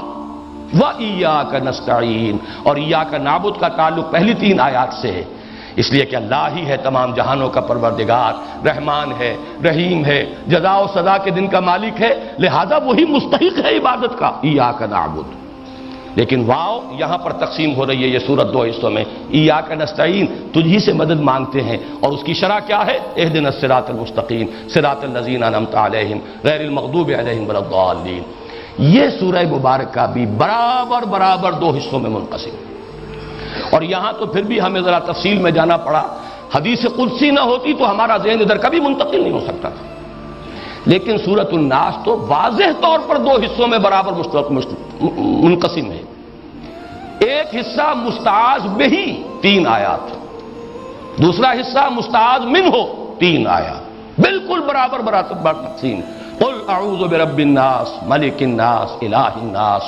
من شر الوسواس الخناس الذی یوسوس فی صدور الناس من الجنۃ والناس. تو بالکل یکساں، تین آیات ادھر تین آیات ادھر. اب آخری بات عرض کر رہا ہوں کہ یہ صورتیں جب بھی پڑھتے ہیں، اگرچہ یہ چیز مجھے کہیں ملی تو نہیں، اپنا ایک ذوق کی بات ہے جو پچھلی مرتبہ بھی عرض کی تھی، اب پھر عرض کر رہا ہوں. جب بھی یہ صورت پڑھتا ہوں تو خاموشی کے ساتھ، یہ صورتیں شروع ہوتی ہیں قل کے ساتھ، تو ایک تعمیل امر بھی ساتھ کے ساتھ کر لیتا ہوں. آپ بھی سوچئے، اپیل کریں تو اس کو اختیار کیجئے. قل اعوذ برب الفلق من شر ما خلق ومن شر غاسق اذا وقب. اس کے فوراً بعد میں کہتا ہوں اللہم انی اعوذ بک یا رب الفلق من شر ما خلقت ومن شر غاسق اذا وقب ومن شر النفاثات فی العقد ومن شر حاسد اذا حسد. قل اعوذ برب الناس ملک الناس الہ الناس من شر الوسواس الخناس الذی یوسوس فی صدور الناس من الجنۃ والناس. اللہم انی اعوذ بک یا ربی و رب الناس و یا ملکی و ملک الناس و یا الہی و الہ الناس من شر الوسواس الخناس الذی یوسوس فی صدور الناس من الجنۃ والناس. اللہ تعالی یہ جو درس کا یہ پہلا دور مکمل ہوا ہے اسے مبارک فرمائے. جو بھی ان 23 سالوں میں اس مسلسل درس قرآن کے ضمن میں عرض ہوا ہے، اللہ سے دعا کرتا ہوں جو اس میں سے خیر ہے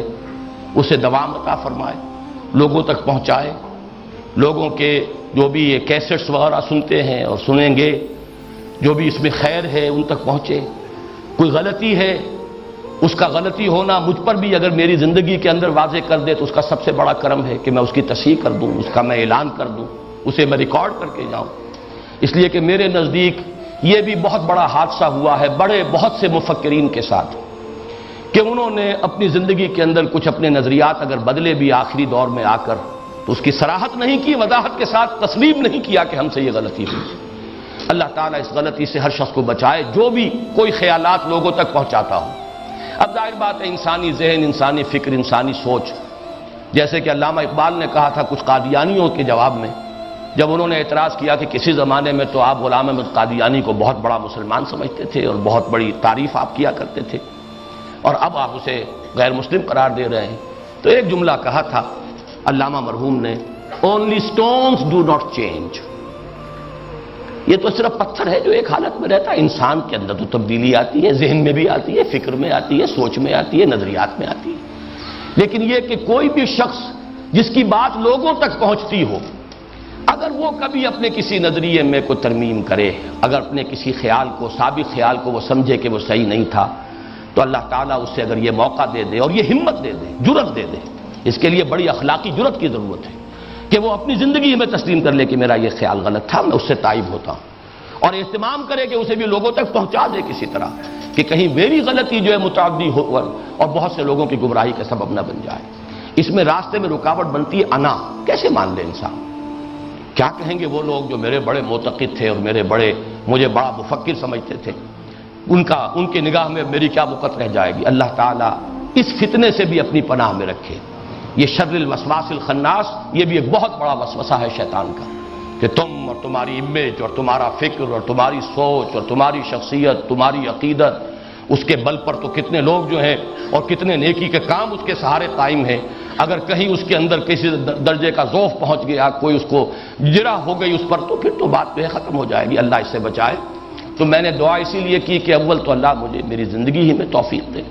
ورنہ یہ ہے کہ جو بھی اب حضرات اس کام میں میرے دست و بازو بنے ہیں، ساتھی بنے ہیں، اب درس قرآن کے سلسلے کو آگے لے کر چل رہے ہیں، اللہ تعالیٰ انہیں ہمت دے۔ انہیں بھی ہمیشہ میں نے یہ کہا ہے کہ کسی ایک لکیر کے فقیر نہ بنو، دائرے کو وسیع کرو، مطالعہ کرو، غور و فکر کرو۔